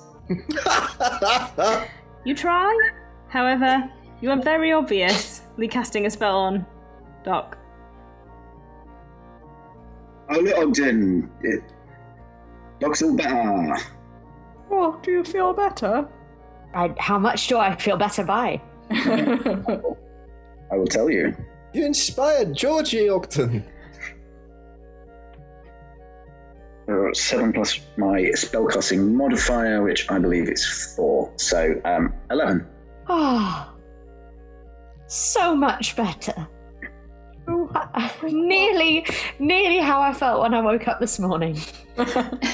Well done, old Georgie. Nah. It was you, Biggin. Teamwork. Makes the dream work. That would be a good name for our theatre company. Dreamwork. Might be some copyright issues with that one. There's no S. It's fine. Only one dream work. With our new play, Noises That Happen Off Stage.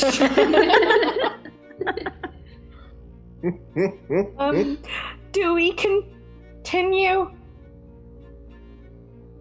down? Yes, I saw footprints. And then I saw a giant cheese bug and then it attacked us. But before that, I saw footprints. Right. Sounds like a lead. The game is a footprints, and they're going that way. And I walk that way. Doc is now bringing up the rear because she is increasingly reluctant. Fair. I'm not sure it's the safest. Okay. As you head to the end of this cellar, there is a door. And if you go through it, which I assume that you do, Yes, please. it leads onto another corridor. You feel like you're heading away from the sewer network. The smell is getting less bad, and the corridor extends out in front of you, and there are a couple of doors leading off this. You could listen at some of them and see what you hear. Pick one. Roll perception. What is your passive perception, or do you want to roll perception? You're listening actively. Roll perception. I'm actively listening, yeah.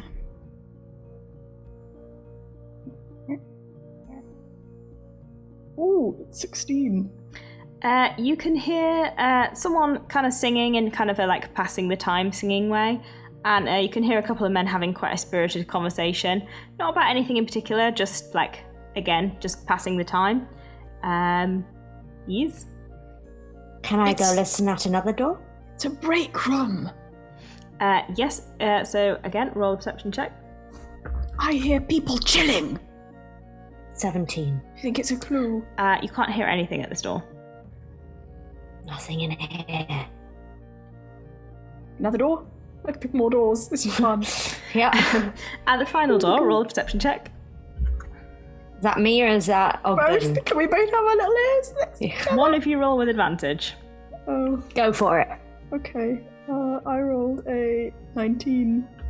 As you're listening at this door, you again don't hear anything in this room. 2 silent rooms and 1 people chilling and just sort of chillaxing room. That seems like more of a clue than not. But there might be clues in the silent rooms, like letters that people have written, and then we have to match the handwriting. Ah, yes, exposition. Gotcha. Or we could knock on the door and just be like, "Hello, are you there?" Not that door. Well, he might be there. The silent doors.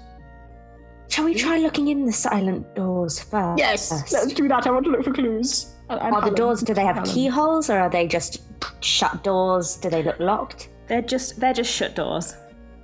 Final door. Push it open. As you open out into this room, there is basically just a set of bunk beds in here. There are a few kind of scattered clothes across the room, but that's all you see on a casual inspection. Let's split up and look for clues. Oh, Well, splitting up. This room's, well, just not very far, like literally across the hall. What could go wrong? Jem just looks at Ogden.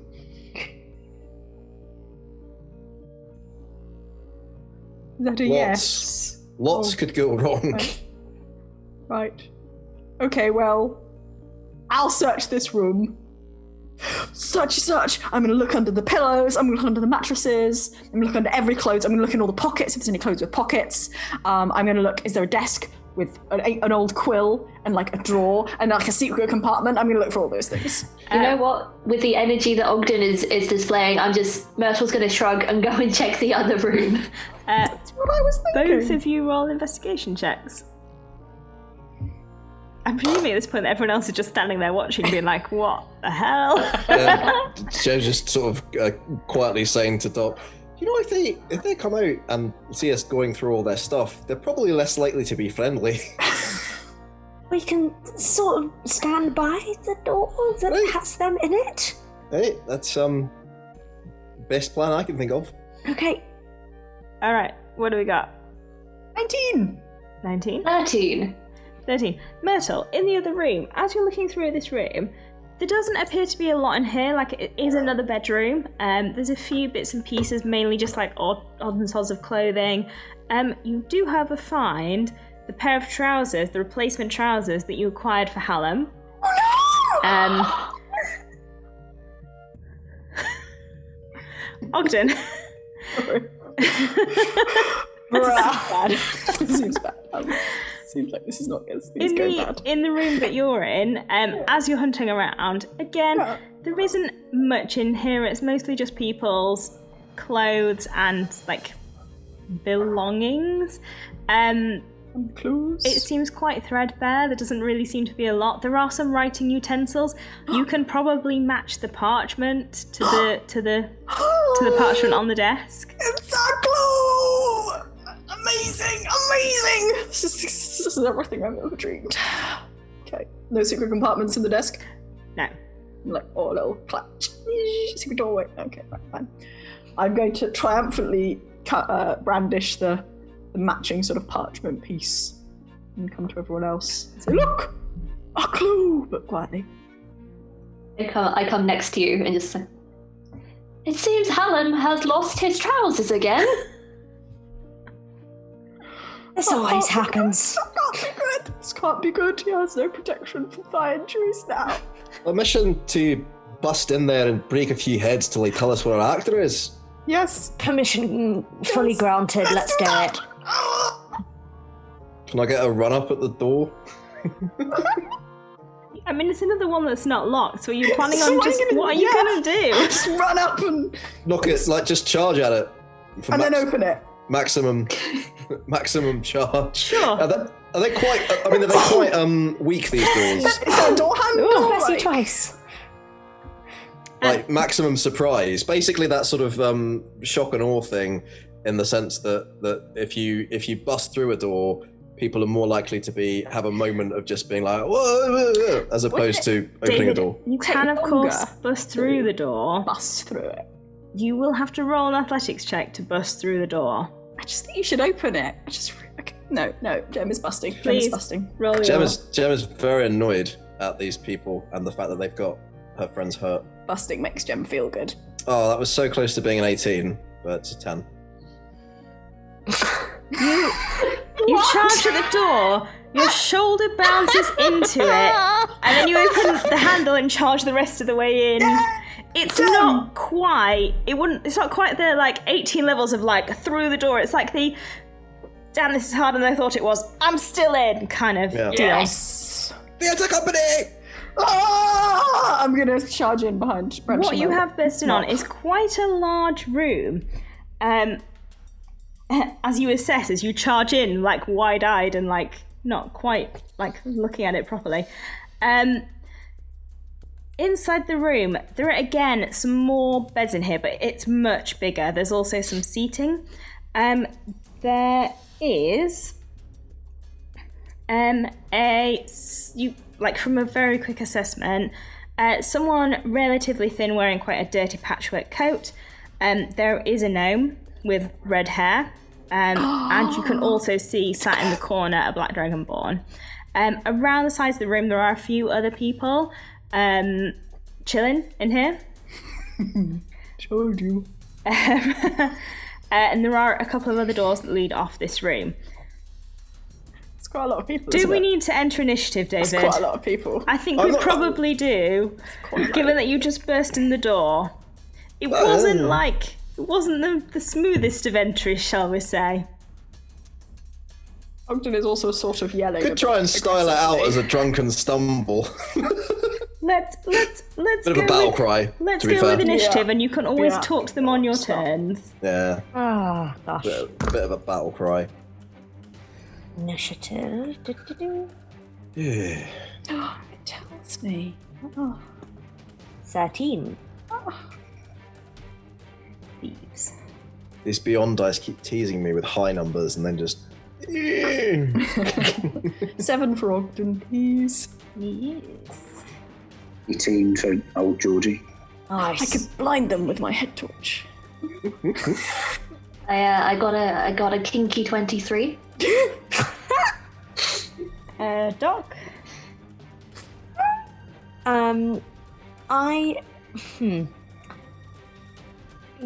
I'd like to hold my action, which is... You'd need to roll your initiative first so you can hold an action. Sorry, I thought I got a 13. Ah, cool. Sorry. That's I right. got an amazing 5. Spending an entire round just looking at my shoulder going, ow! Oh, That was much more heroic in my head. These things take practice and expertise. Myrtle, Jem just busted the door open. doorbuster. I'm kind of imagining it that kind of bust the door open and we all just go in like a weird pose, comic book style.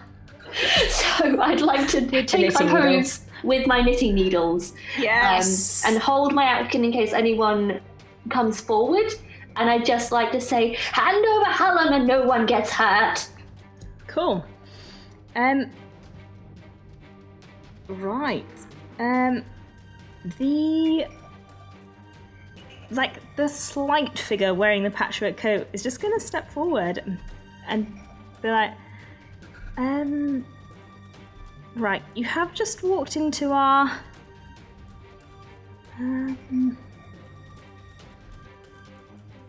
right. That's quite a long pause. Not entirely sure how to handle this situation. Did you bring the pouch? We're still in initiative, or did that all happen within 6 seconds? That happened within 6 seconds. But you can respond, because talking is a free action. Well, we did bring a pouch. Ogden is going to be going, ah! And then going to be going, we've got you now! And then stop when there's a word sink in. We'll have a brief chat. We've got initiative ready if necessary. Okay. And looks to Doc.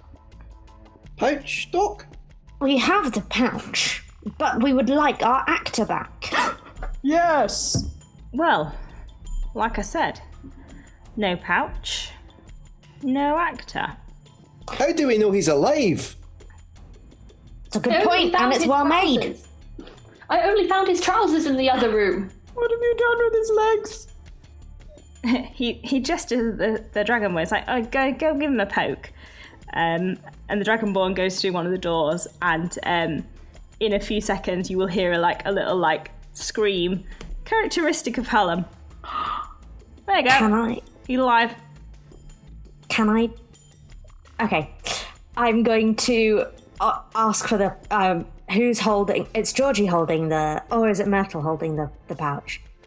I feel like it was probably Georgie because he had to put in the Right. wooden thing. Georgie, pouch, please.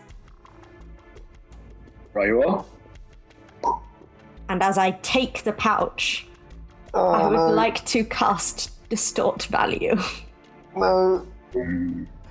No? You can't. No, I just realised can something. They know the pouch is cursed and he's just handed it to you. He could have saved his... We he could have succeeded uncursed on his Yeah, save as well. sure. Yeah. He had to make a save for it. You can't. You And can't. actually, that was when he opened it as well. You can't cast subtly. So if you cast that in front of them, they'll know you've cast it. I know you've cast a spell. Fuck, that's a good point. So if they see you start to cast, they might also... Yeah, also- okay. Yeah. In which case, you go get him, and we're happy to hand this over. But we want your assurance that once we hand it over, you leave us alone. This is the only pouch we have. We think it's yours, but we've had a right look, and this is the only enchanted pouch in the theatre. Roll a deception check, because you know that it's not the pouch that they're after. Yeah, absolutely. Uh-oh. Anyone help me? I can try and help, saying it's honestly like that kind of pouch you only see once. This is the pouch you're looking for. This is the pouch you're looking for. Okay. Well, on the plus side, thank you for the help. I got a 16. Okay. Look, what need do we have of an actor? He's very irritating. He talks monologues all the time. He won't shut up. We had to put him in a different room because he wouldn't shut up. Promise you, give the pouch. We'll hand him back over. No harm, no foul. But at the moment, there's more of us than there are of you. And the way I see it, no reason for us to give you him until you give us that. Can Jem insight as to whether they're being honest about handing Hallam over? Sure. That's a 22. Yep, they are genuinely irritated by Hallam and do not wish to keep him. I can completely understand that point of view. So, tell you what, we'll do the exchange. We'll give you the pouch, and we'll be on our merry way. Never have to hear from each other ever again. How's that? Well, I need to see it first. Check it's the right one. Is there something special about this pouch? Well, wouldn't just want any pouch, would I? I don't know. I thought it might have sentimental value for you. This is the only one we've got. Yeah. This I is the don't just pouch want we have. any pouch you found. I want my pouch. But we don't. If this is the one we have, and we give it to you, and That's you no suddenly good. go, we want a different pouch. No. The exchange wasn't for any pouch. I said the pouch. You need to be better with your contracts, then, mate. I've seen people do touring theatre wiggling out on a lot less. Roll, Nick. Just give him a squeeze. And you hear a scream from the back room. That will get you all. We have skills, and we'll non-lethally and in a non-suable way destroy you. The gnome just kind of stands up and stands next to him. Mm-hmm. This is what we've got. Well, is it what I want or isn't it? Give it here. I I'll don't find know. out. Well, if it's not what I want, then it's not what I want. Does it look like this is going to go violent? How many of them are there? It's not looking promising. Doc, can you hand me the pouch? Doc hands it to Jem. Just a look in the eyes of all of my theatre company fellows, trying to sort of see, is this going to go bad? What am I seeing back? People are in this room with us. Jem will throw the pouch into the air, assuming that the eyes of all of the assailants will follow it. It's caught by a mage hand. Are they all looking at it? No. Ah, okay. Why aren't they looking at it? Where are they looking? Oh, damn it. Well, that was me trying to manufacture a surprise round, but I'm afraid that fell on its arse. It's not a very surprising situation, because we're all like, here! Well, is it like those classic westerns where they sort of throw something up in the air and everyone looks at it? That's nice. I like suddenly. it. Flavorfully, I like it. Yeah. I think that is a plot device rather than something that would actually happen in real life. You think if somebody chucked something you wanted, you wouldn't You look didn't at throw it? it towards them, you threw it up. I think if you'd thrown it towards them, it might have been a different situation. Yeah, no, the gnome catches it with a mage hand. Right, let's have our actor then, please. Ah, well, now I can have a look at it. He's going to We never inspect said it. you couldn't. You didn't give it to me. This is not my pouch. It's the only pouch we have. Well, I have no use for him then. No! The Dragonborn's still in the back room, isn't he? Can I see through to the back room? No. I would like to start moving, which I presume will put us back into initiative. Yes. Yes, it would. Last chance. I'm going to be moving. If Ogden's moving, we're back in towards it, initiative. yeah. So, Yeah, sorry. right, okay. Last chance to do the right thing.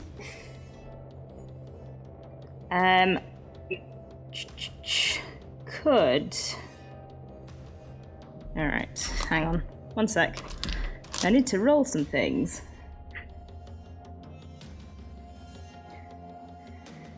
I'm gonna need all of your hit point totals in a sec. Oh, really? That does not sound promising. Yeah. Oh, I'm on my wrong Ogden every day. Where am I? There I am. Oh, good. Oh, no, not good. Sorry, guys. I genuinely thought the pouch tossing would be more effective. It probably was. It's just that we were all watching it as well.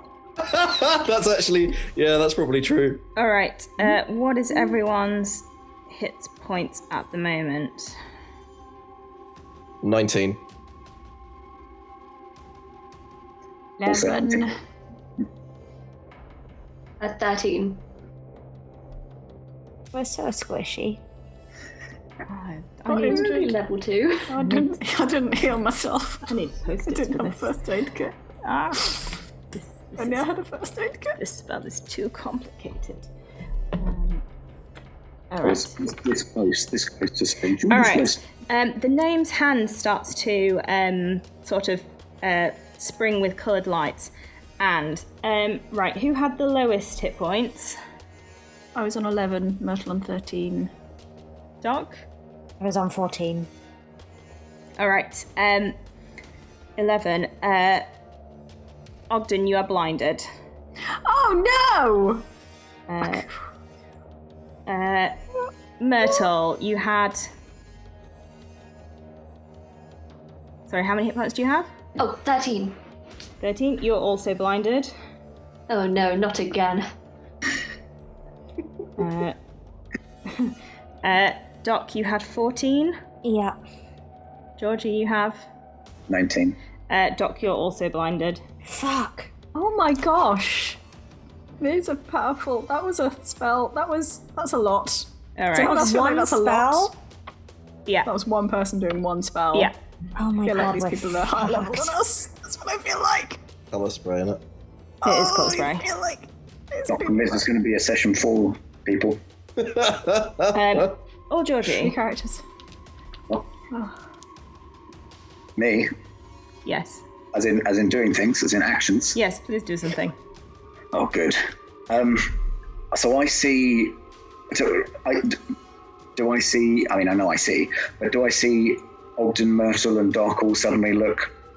I mean, Classy. something flashes out from someone's hand. I don't know that you would visibly be able to see if they're blinded. No. Okay. I mean, I think that old Georgie would be reluctant to be the first person to be making any moves, so is probably going to hold. Apologies, she would also have moved. She'd have moved all of her movement, which is 60 feet... No, 50 feet out the door. Which door?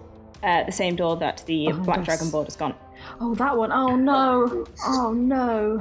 All right, well, that's 60 that's feet of easier. movement. God damn it. I would like, therefore, to pursue to the tune of 30 feet and cast Ray of Frost from a safe distance.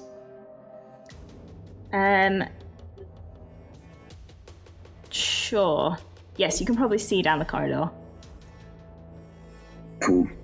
I will make this casting. I'm hoping I don't pass anyone as well. The room's quite big. You can probably get around people. But I'm guessing a 10 does not hit. It won't, no. Any bonus actions? All my cool stuff is out of combat, I'm afraid. Doc, you are blind. You can still do some things that involve attacks. You just can't do anything that requires you to be able to see things.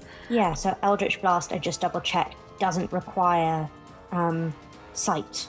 It just says you'd roll instantaneous. you'd roll the attack at disadvantage. Yeah. I'm wondering whether to do something else instead, because it's It's not a bad shout. Okay. Seeing as I don't know what's going on, I can't see anything. I'm going to... I'm going to cast Armor of Agathis on myself.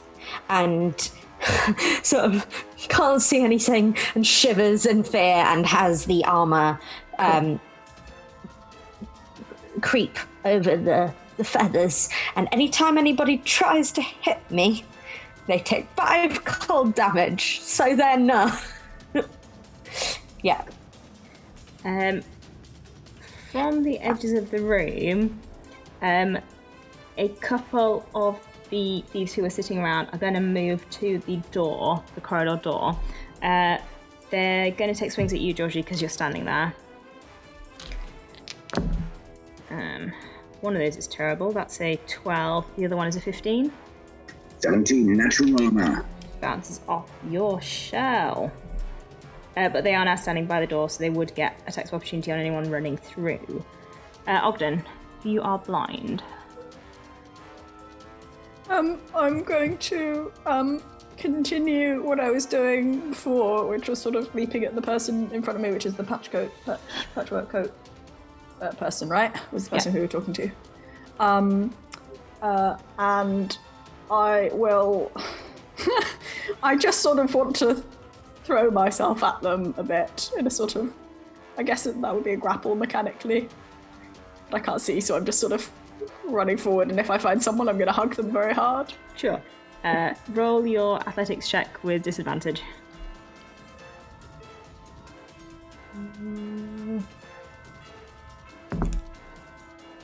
That's 11. I have rolled a 12, unfortunately. So, you do feel their coat like slip out of your hands. Stop it! No!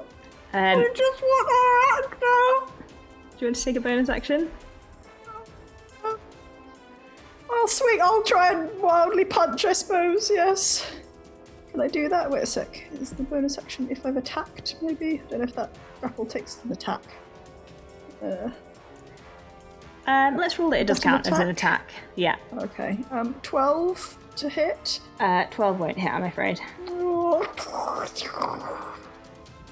Stop it! In the other room, something happens.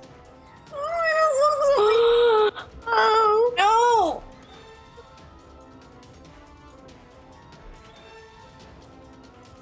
Georgie, you would see the Black Dragonborn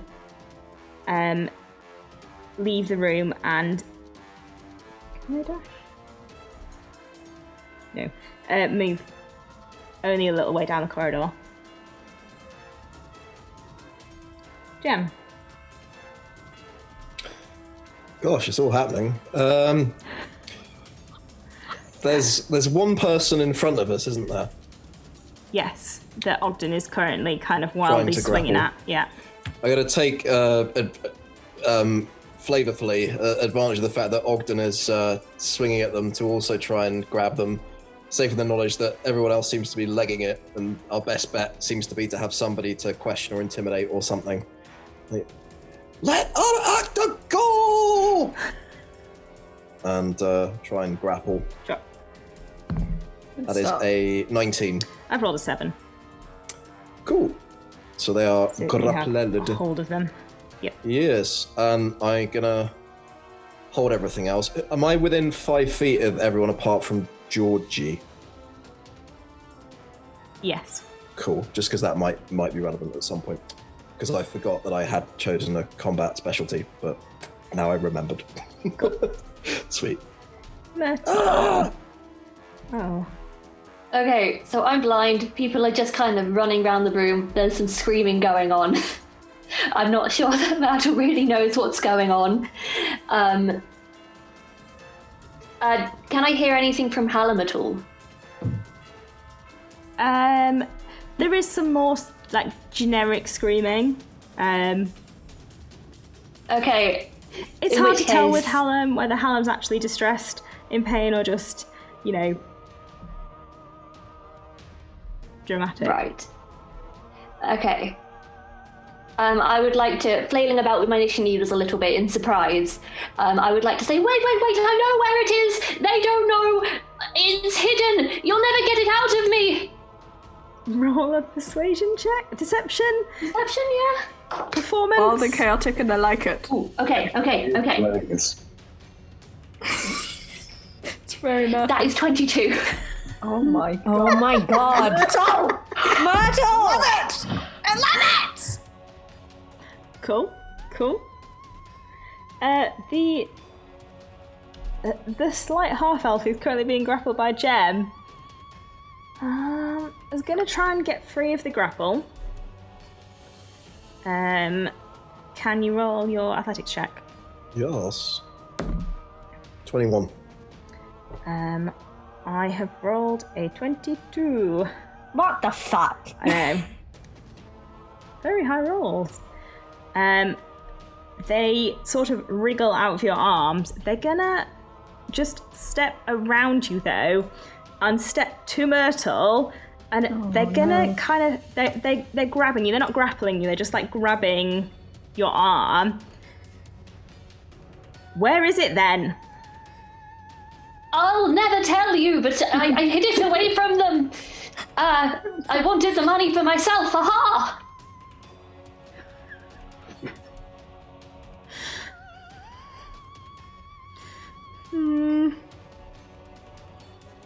I mean, you sound kind of like that kind of person.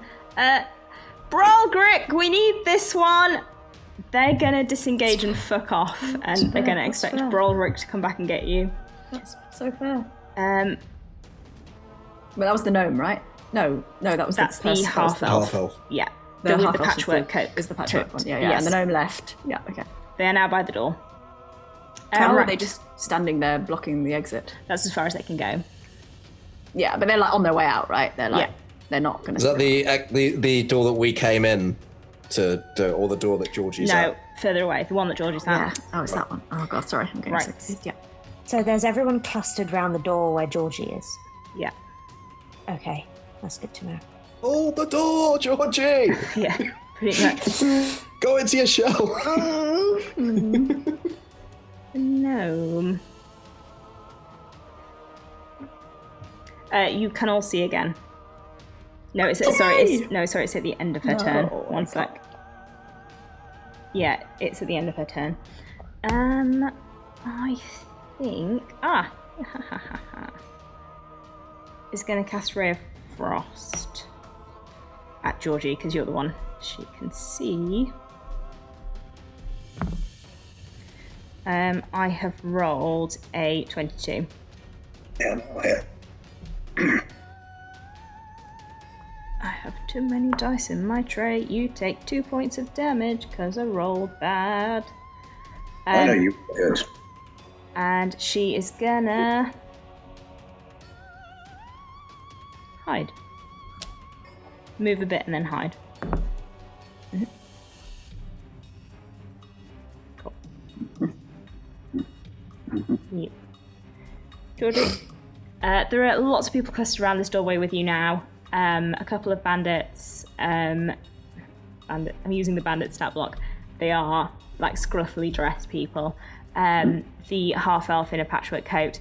Dragonborn is further down the corridor, but has been called for by the half-elf. That is the situation that you currently find yourself in. What's your passive perception? 9. You can't see the name. Good. How many people are clustered around me? 3. 3. And then the Dragonborn at the end. Yeah. Oh, I don't think I could survive that many opportunity attacks if I attempted to get into the room. So we're going to have to go for Plan B. Very quick question. Am I over the strength sapping from the undead? Oh, sorry. Yes, that should have gone with the long rest. Apologies. Good. In that case, I must slash them with my claws. Which one? Claws. One of the ones that's close to me. I don't. So there's the half-elf, and then 2 of the more like non-distinct, less defined thieves. I mean, I'm a non-distinct kind of guy, so I think I'll go for one of the less important NPCs. My cause. Oh, that's a 5. That will not hit. Even these poorly dressed thieves. I have 2 hands. Am I able to slash with my bonus? I don't. Not unless it specifically says so. No. Oh well, it is listed under there 2-weapon fighting, but I don't think I've actually got a proficiency in it. I am not certain. If it's on your sheet, then presumably. Yeah, how else would it have got on your sheet? If you got 2 weapons, you can attack with the second as a bonus action, but you wouldn't add your modifier if you're not proficient. Yeah. So it would just be the flat roll, wouldn't be the plus. I think anyone can have 2-weapon fighting, can't they? Everyone can do 2-weapon fighting. You just it's just don't you get wouldn't your have the mod. modifier. Yeah. Yeah. Well, I miss anyway. You swing out wildly twice, but this is not your milieu. Doc, you can see everything that's happening now. Can. Yes. Right. I am going to... Yeah. They're all in one space. There's 3 clustered around Georgie, and a couple further down the corridor that you can't see. Okay. I'm going to go... Okay, green person, wherever you are, now would be the time, and cast Fey Presence as my action, and a 10-foot cube from me, so that's where they are, in that doorway. I would like everybody to make a whiz saving throw, please. So is it a 10-foot cube originating from you? Yeah, do I need to run up to be closer? Yeah, you'll just need to move slightly further forward. I will move slightly further forward and do a green cube. Are you trying... I mean, I don't think you can avoid Georgie if you want to get all 3, so do you want Georgie to get caught in it? I kind of have to. Cool. I don't have a choice. Georgie, You're good, Georgie! make you whiz save. Well, so far from me, that's a 10 and a nat 1. Nope. And the half-elf, that is a 17. Okay, the half-elf is fine. Georgie, how are you? 11. Okay, so everyone except the half-elf is now charmed. Ooh! I That's can live good. with This sounds good. I like this. Is this good? This sounds good. Now, charmed. What do you want them to do? I'm going to say, go rescue Hallam. Okay, and what specifically does it say on your thing? Does it just say that they're charmed? Does it say that you have advantage on... It says charmed, my choice, of charmed or frightened until the end of my next turn. Okay. Cool. So because they have to leave to get away from the half-elf, I'm just flagging that. Are either of them elves or half-elves? So you have... No, you have... Sorry, half. So just roll a persuasion check for me with advantage. Yeah. Okay, sorry. That's all right, my don't worry. sheet doesn't tell me what charmed does beyond. Okay. Oh my god. Okay, so that's a 19 on the dice plus 4. That's a 23. Cool. Yeah. Nice. Oh god. Cool. So that will take effect on their turn. Georgie, you also now feel more of a compunction to go and rescue Hallam. And you're like, yeah, I'll take that attack of opportunity to go and rescue Hallam. It's only 1 now. Georgie doesn't know that. It's only 1. Georgie doesn't know that. Oh, Georgie's that's true. like, Yeah. I'll But take like those in terms hits. of what Hannah's done, it's not so bad. The 2 thieves Good catch out. inexplicably run through the door and into the room. Do they incur an attack of opportunity from their friend? He's not going to Georgie. attack. He's not going to attack his friends. He wouldn't. Georgie, you could attack them if you wanted. Georgie could. Even charmed? Pardon? Even charmed? Suppose I don't know anything any better. Yeah, it's not. Yeah. You could attack one of them. Why not? Wait, one of the people who are charmed, or the person who's not charmed? The charmed ones. The charmed ones are moving. Oh. And then it will break. Will it break the? Will it break the charmed though? Does it say it breaks if you Georgie's take not the one damage? who- No, it doesn't say anything. It just says until the end of your next turn. No, fine. It stays then. We're just running around hitting people. It's great. Oh, it's great. I'm sorry, Sean. I I rolled a natural 20 or a 23. double that claw damage. You critted on an opportunity attack. Poor darlings. It's like, Just want to save Hallam. oh, that's my job. Oh, 8. 8. It's actually pretty good. A 3 and a 4 on the people. Hefty hit on this thief running through the door. And they go into the room where you believe Hallam to be. Probably more securely believe Hallam to be now. Ogden, it is your turn. You can see. Just I can see! There's no one near me anymore, is there? no, they're all kind of in the doorway. Well, look. Doc said, go save Hallam, and that's what we're here to do, and I'm very concerned, so I'm just gonna run towards the doorway going, Hallam! You can probably get to the doorway. You probably can't get through the doorway. To the doorway will put you Very in crowded. direct combat with the half-elf. Hit the dude. Hit the bloke. Okay, Hit the person. Georgie's gone through the door. Is this a door? Georgie's still in the door. Is this a door to a room where Hallam is? This is the door to a corridor. So we just heard it from. Oh, I don't like this at all. I will run up. The doorway's too full, so I will stop and take the opportunity to whack the half elf with a mop. That was a nat 20. All the nat 20s. Yes. For 8 points of damage. You know. Oh well. So with the mop and then with a punch, and the punch was a 17 to hit. Also hits. It's going great. Brilliant for 3 points Nice. of damage. My damage rolls aren't tip top, but Monks, you hit a lot. Cool. And then you stand there with them all in this Looking. big old clump. Looking arg. yes. Although 3 of them are trying to leave, apparently, right? 3 of them are trying to go down the corridor. Two have gone. So They now already, there's- they already legged it. yeah. Now So there's it's only just Georgie and the half-elf. And the half-elf. I'm just like, "Rah!" And then I'm like, yeah. The Just like, Janitor of Vengeance. just very upset. Just gonna go, Hallam! Again. Right. The... This Dragonborn is gonna come back into this room. Ow! When I say back into this room, I mean it's going to join the cluster at the door, because where it wants to be is with Myrtle, but it can't get there because it has to It's a bit get in the past all way. you lot first. So it's going to come stand there, and I guess it's going to try and hit Ogden because you're trying to kill its boss. Yeah, come on, So, would a 15 hit you? it would. Could you make a Constitution saving throw for me, please? I could. You take 7 points of damage. 21 on the con save. Yeah, you save on that one.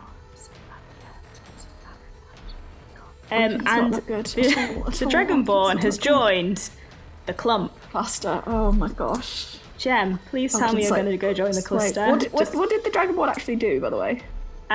Reached out and thumped you. Just whacked me. Not with any of the finesse that you've been showing, but just like Just- bonk. Okay, Ogden's just like swaying slightly and looking unhealthy. So, Jem, it is Yeah. the start of your turn. I think it's time to join the merry throng. So Jem is... this looks like it might be a spell time. Jem is going to cast Shield of Faith Oh, upon... I thought you were going to smite. I was going to say, like, what's the point of being a paladin if you're not going to smite, but... It's very, I gotta, Paladin. gotta protect my buddies. Protect my buddies. So running at the half elf, gonna try and hit them with a double handed. who are you casting Sanctuary Shield of Faith on? Myself. Oh. because I have. You combined that with "I'm going to protect my buddies." I was like, "Oh, great!" I who? have an ability. I have an ability that lets me protect buddies. So that's all good. So it's trying to make sure that I get attacked, but when I do get attacked, then I can take it basically. Mm-hmm. Yeah, double-handed battle axey swingy McDo. That misses. That was worth the build-up. That's a 9. You sure are standing there in the clump with your So battle. just as a free action, I'm like slightly overbalanced because I'm not used to using 2 hands. It's sort of almost fallen over. You're there for next time. Like We are, in fact, a theatre company. This is like slapstick. Myrtle, you are the only person, aside from Doc, who's slightly further out, not back, currently in the clump. Okay, literally the only person. So it looks like people just forgot about my ruse and it's just not worked. I mean, the dragon, Dragonborn is definitely yeah. heading towards you. Okay, I'm gonna try it again, and just kind of shout, "I'll tell you where it is if you let them all go. I'm the only one that knows." Yes, I know. We're getting to you. Now everyone stop! I think it's working. Just stab him. Are you waiting over there? I guess I'm just kind of shouting, trying to get everyone to stop and just try and get Persuasion. calm down the situation. Roll a persuasion check on the whole situation. Yeah. Oh, okay, that's not too bad actually. That's 23. I got a 19 on the dice. Gosh. They definitely still believe you, and as far as they're concerned, they are busy trying to get the situation to a point where they're in a different room with you so they can have a conversation. But you did also say that you'd hidden it from your friends, so now they think that that's why all your friends are attacking them. The rest of you can take what you will from Myrtle's statement. Well, she said everyone stop.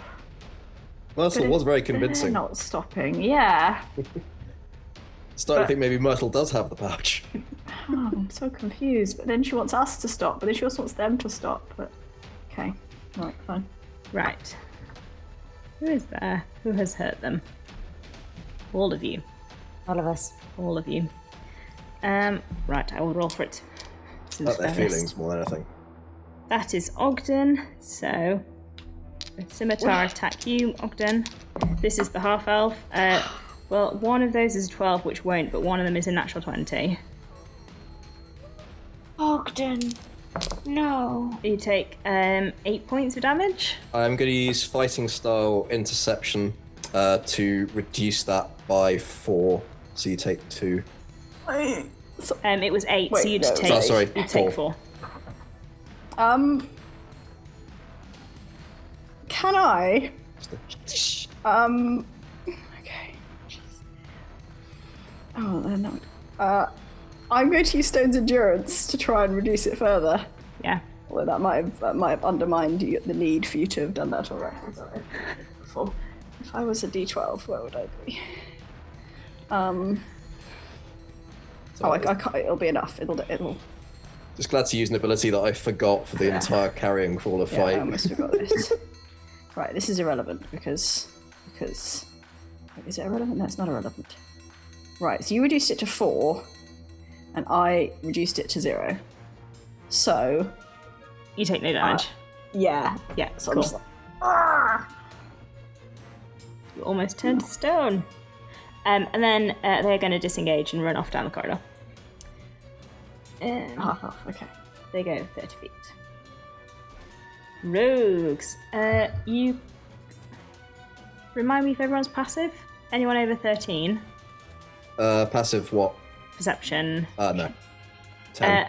Doc, you can just see down the corridor the gnome move from one hiding spot 30 feet down the corridor, and you do not see her when she hides again. Aw, come on. Did the half elf just disengage as a bonus action? Yes.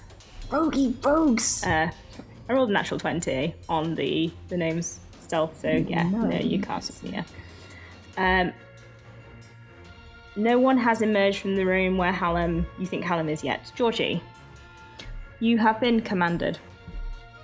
I have a job to do. I intend to do it. So I will get to the end of the corridor by whatever means necessary. It's not the end of the corridor. It's probably only like 20 feet down to the room. I will get there and beyond to the tune of an extra 10 feet. As you necessary. As you enter the room, Hallam is in this room, along with these two thieves who are busy at the moment untying him and helping him to his feet. He looks beaten up. Like, he's clearly not well, but he's not, like, awful. And he looks very happy to see. Georgie, I don't understand what's happening, and this is not alright. I'm sorry, Sean, I can't hear you. I'm not muted. You're not muted. Doc said to come get you.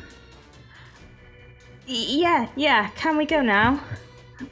Yeah, follow me. Alright, and he will follow you.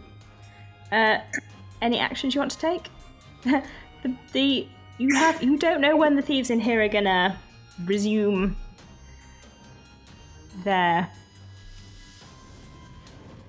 I mean, I want to take actions, but also under my charmed state, I'm not convinced that I would. I'd be like, no, right, I'm on it.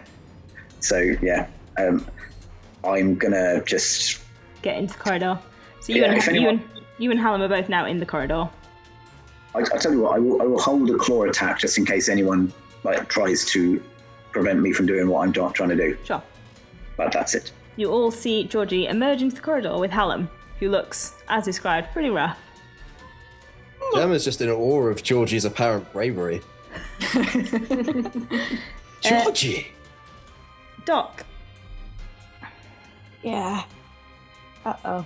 So there's still a bunch of people, right? The Dragonborn is currently in the midst of all of you. Yeah. And should have taken an attack of opportunity on Georgie when you moved. Sorry, Georgie. 1 sec. Oh, come on! I thought they'd all gone, but they haven't. However, they roll a natural 1, so it's all fine. Hurt themselves. No, I don't roll it out. So the Dragonborn is still in the midst of all of you, apart from Georgie. You can see Georgie and Hallam down the corridor. The other two have started to run down this corridor. You can't see the name, but you can see the half-elf.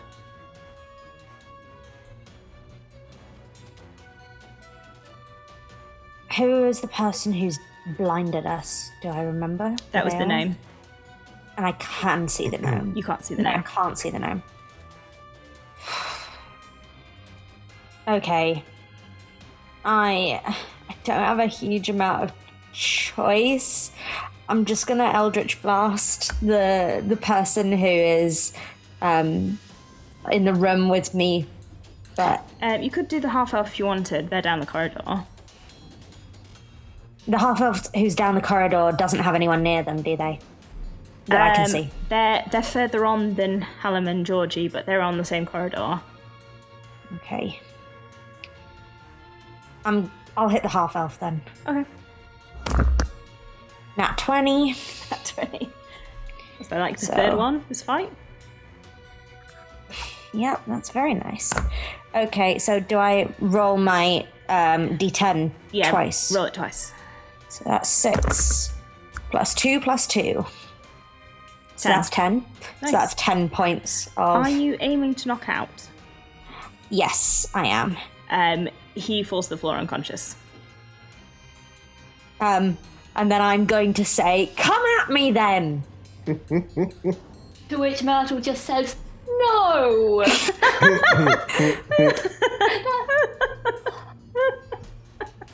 Raгаsis, it's fine. It's alright, I'm going to roll between you to see which one of you the Dragonborn chooses next turn. The confused Dragonborn. These two bandits who are no longer charmed. Correct? Yeah, it was the end of my turn. are now stood in this room being really confused about what just happened, and they're going to walk out the room and see you, Georgie, with their captive, and they're going to attack you. Oh, do I get my held action? Of course you can. Wee. Do you want to go for the damaged one or the non-damaged one? Damaged one. Sure. 12? 12 just hits. Oh, get away from him, you bitch. Oh. 4?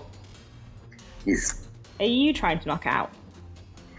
I think that was the previous instruction, yeah.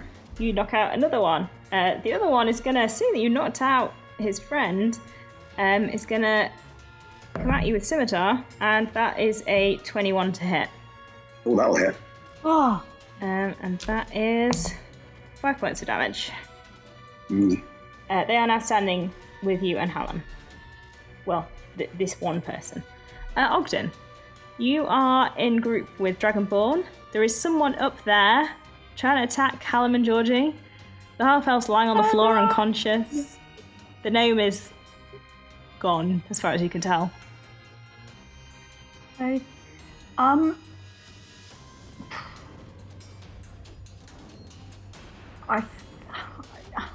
just here with the Dragonborn on it. I think I might take the...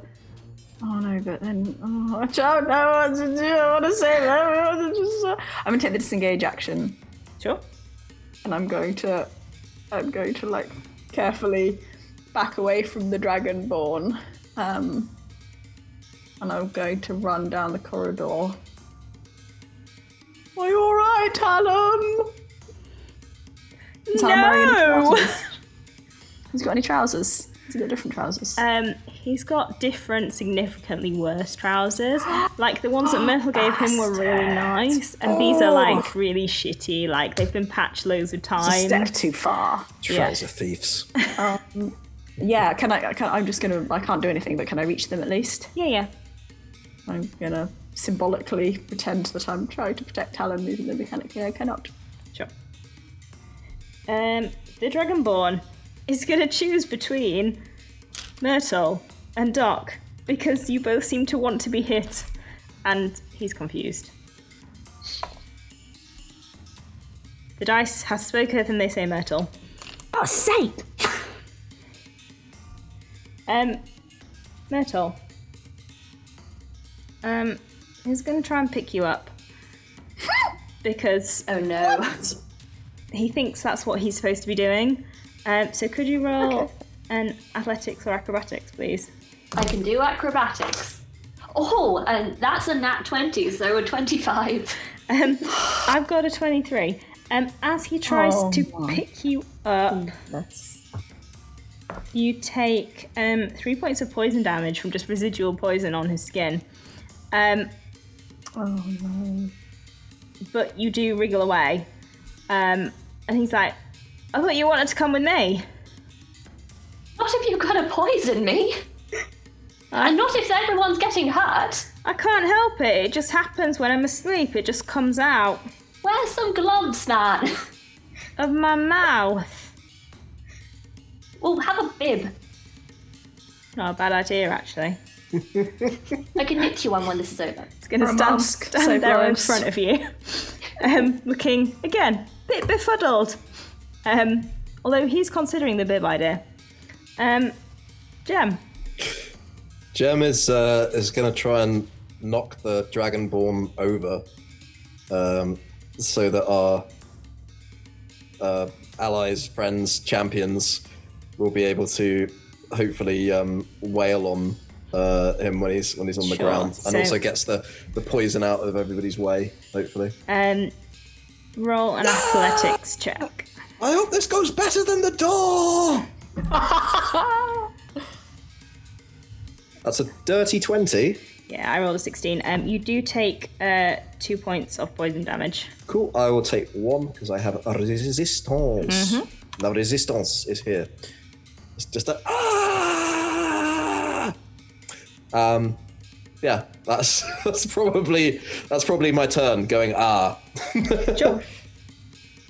You have knocked them front. Myrtle. The Dragonborn is now lying around like, what did I do to you? I'm just doing my job. I know, dear. They're doing their jobs, or so they think. Just lay there. It'll be over soon. I don't want it to be over soon. I've got a lot of life to live. Oh, no, you're not going to die. Don't worry. We're not going to kill you. That's not on the cards. All right, Or is it? That's. All right, it was reassuring until you said that last bit. It was. I felt like the situation called for some threateningness. I'm sorry. We're not going to kill you. Don't worry. I'm gonna roll an insight check on that. Rolled a 15. Fair enough. All right, that's quite reassuring, actually. All right. Maybe I will just lie here. Maybe I will. Okay, that's a good plan. Don't tell my boss. I'll tell him that you stood on me and you forced me to lie here. Aha, I like it. It's a good plan. Maybe put in something about knitting needles. I don't understand. Just go with it. It's fine. Right. Only dreams. Can I say that's your turn, Myrtle? Yeah, that's fine. I just had a full-on conversation. Noma's gone. Georgie, you have one remaining thief standing live in front of you. Ooh, and there's not really a lot that I can effectively do in close combat, so I will do something ineffective in close combat. I'm going to use my claws again. Seems to be working so far. 6. I'm sorry, I jinxed it by saying it. I'm sorry. This is my fault. I'll run over the damage. DM's curse. Yeah, and but I can also ineffectively do with my second hand. We determined, didn't we? So, yes. That was the thing. I think that's... Yes, much better. 21. Yeah, take the proficiency off that, but yes, probably a 19. Yes, that hits. 2. 2. You scratch them across the chest and like, ow. I'm gonna hit. Doc, one thief stands. Not for very much longer. I Eldritch Blast them, of course. Why wouldn't you? Why would I do anything else? Right. A 17 plus 4. Yeah. Yeah, that's what I figured. That's a 7 plus 2. That's 9 points of damage. They had please. exactly 9 hit points remaining. Well, I knock them out effectively. You will steal their trousers! As you stand amongst all of these unconscious bodies and the one dragonborn lying on the floor pretending to be unconscious, the gnome... He's my friend now. Not in sight, and Hallam leaning on Georgie, like gently sobbing. That is where we come out of initiative. Oh, Georgie, it was terrible. They beat me up and then they brought me here and then I tried to tell them the funny monologues so they'd be my friends, but they just didn't find them very funny, and then they locked me in this room and then I was so worried that I wouldn't be able to be on stage tonight, and it's just been horrible. Is anybody very badly hurt apart from Hallam? Me! Apart from Hallam? Ogden is gonna hug Hallam and say I was so worried about you, and then just look down and there's blood everywhere and just slide down onto a wall and just I'm just going to have a little sit down. Ogden's bleeding and I'm going to have to sit down. I feel faint. Oh. As nice as it is, we really need to get out of here before they wake up. Gestures at the door. Go on, everybody out. Get to a doctor, get home, do what you need to do. I'm not going out of here on my own. I'm leaving with you. I'm not going anywhere on my own anymore. It's terrifying. Alan, come on, hop on your shell. Total back ride. What's your strength modifier, Georgie? It is a respectable +1. Roll me a strength check. Callum is not a small man. Oh, is he not? He's young. I went down young. I will do this. I just haven't went down small. 18. He jumps on. You feel like you could probably carry him for maybe a few minutes.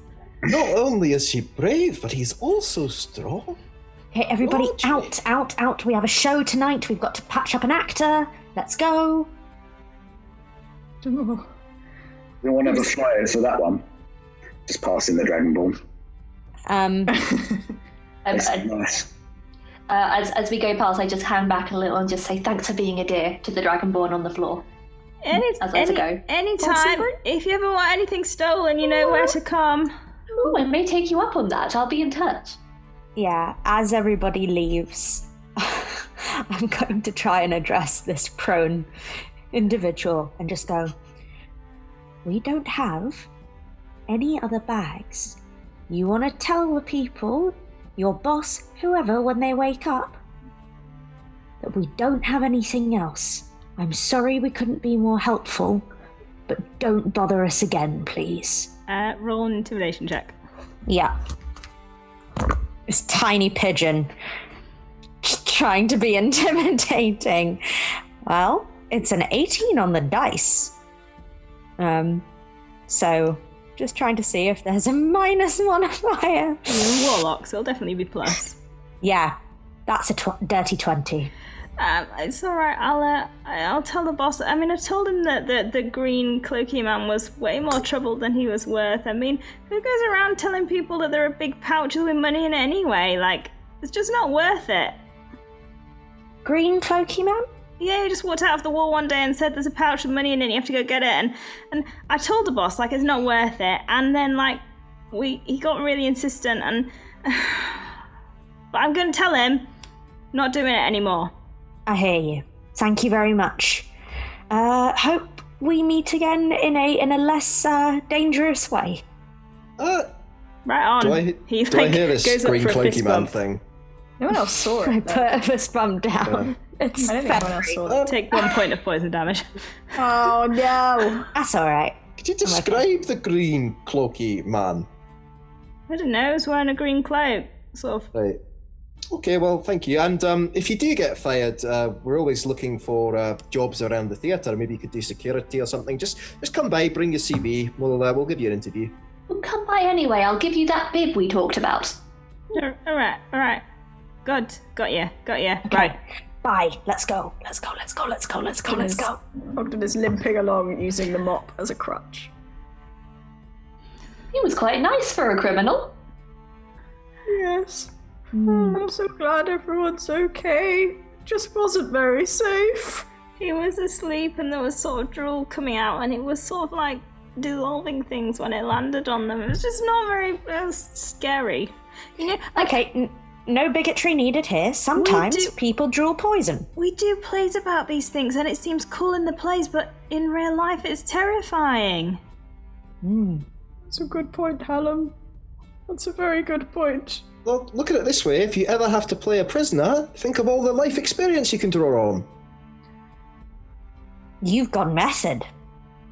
I don't want to be method. Cordithus is method and it's their thing. Sorry, I remember. Just Trying as to we're... do a Stanislavski but sausage joke and it's not quite working. Sausage-lavski. Also, then I'd have to eat so many sausages, and like, you know, I love the sausages, but like just the volume of sausages. Yeah. I'm not It is complaining possible. about the sausages, Doc. It's just that No, there's no, a lot no. of sausages. That's fine. Let's get you home and get a first aid kit on you and Ogden, please. Yeah. Are we leaving the Yeah, you're making Yeah. your way out. Should we maybe send an anonymous tip to the watch about this place? Sounds good to me. Myrtle? Does that... Not anonymous, also. I mean, they're not going to bother us again. Can we not just kind of let them do their thing? They seemed quite nice, all told. Are we taking it as a given that they're not going to bother us again? No. I mean... Myrtle's optimistic. You guys Well, can... I mean, let's suppose that they were going to bother us again. Perhaps we should make sure that somebody bothers them. It is also the right thing to do. And even though my chosen deity is a little bit more into the grey, letting criminals that have previously insisted that they wish to do us harm and do know, in fact, where we are most of the time. Just running around seems a little bit open-ended. Let the watch know and hire some mercenaries for tonight. You know, That's why you're in charge, Doc. I mean, that guy seemed pretty effective. We could have offered him a job. I did. Did you? Yeah. Hopefully he'll be around. Yeah, he's coming for the bib anyway. Yeah. I think you've hired more people in this campaign than I've ever had a group hire in any campaign I've ever run. Meet an enemy, we just hire them. It's our method for doing it. That's valuable skills. It's almost as if you give someone a decent living wage and a wage. Hey, Tasha's brought in the Morning bribe job. monsters. Maybe we should have offered the giant wood lice jobs. I feel bad that we didn't give them the same opportunity as everyone else, you know. And didn't seem very chatty, to be fair. They could have been stagehands just moving the sets between. We could finally do grease, but instead of grease lightning, the wheels are just... The crawler and I. Yeah.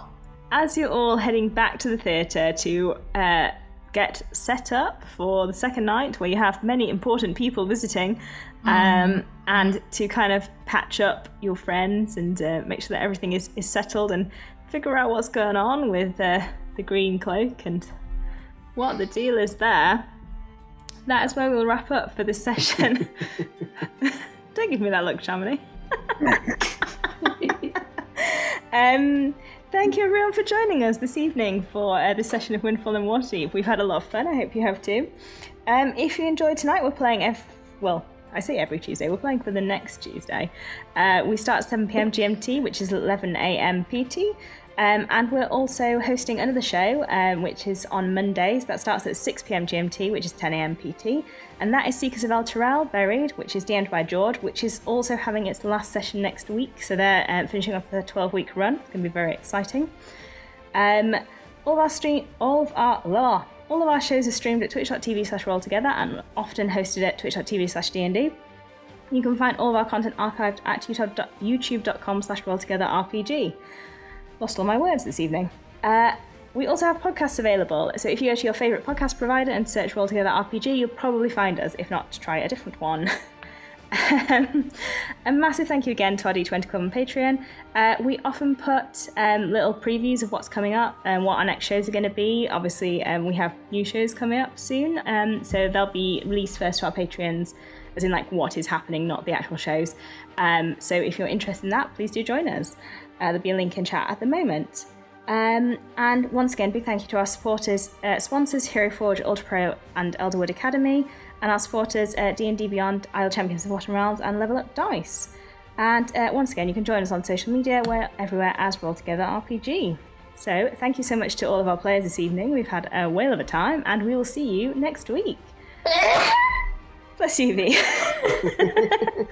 With that, bye everyone.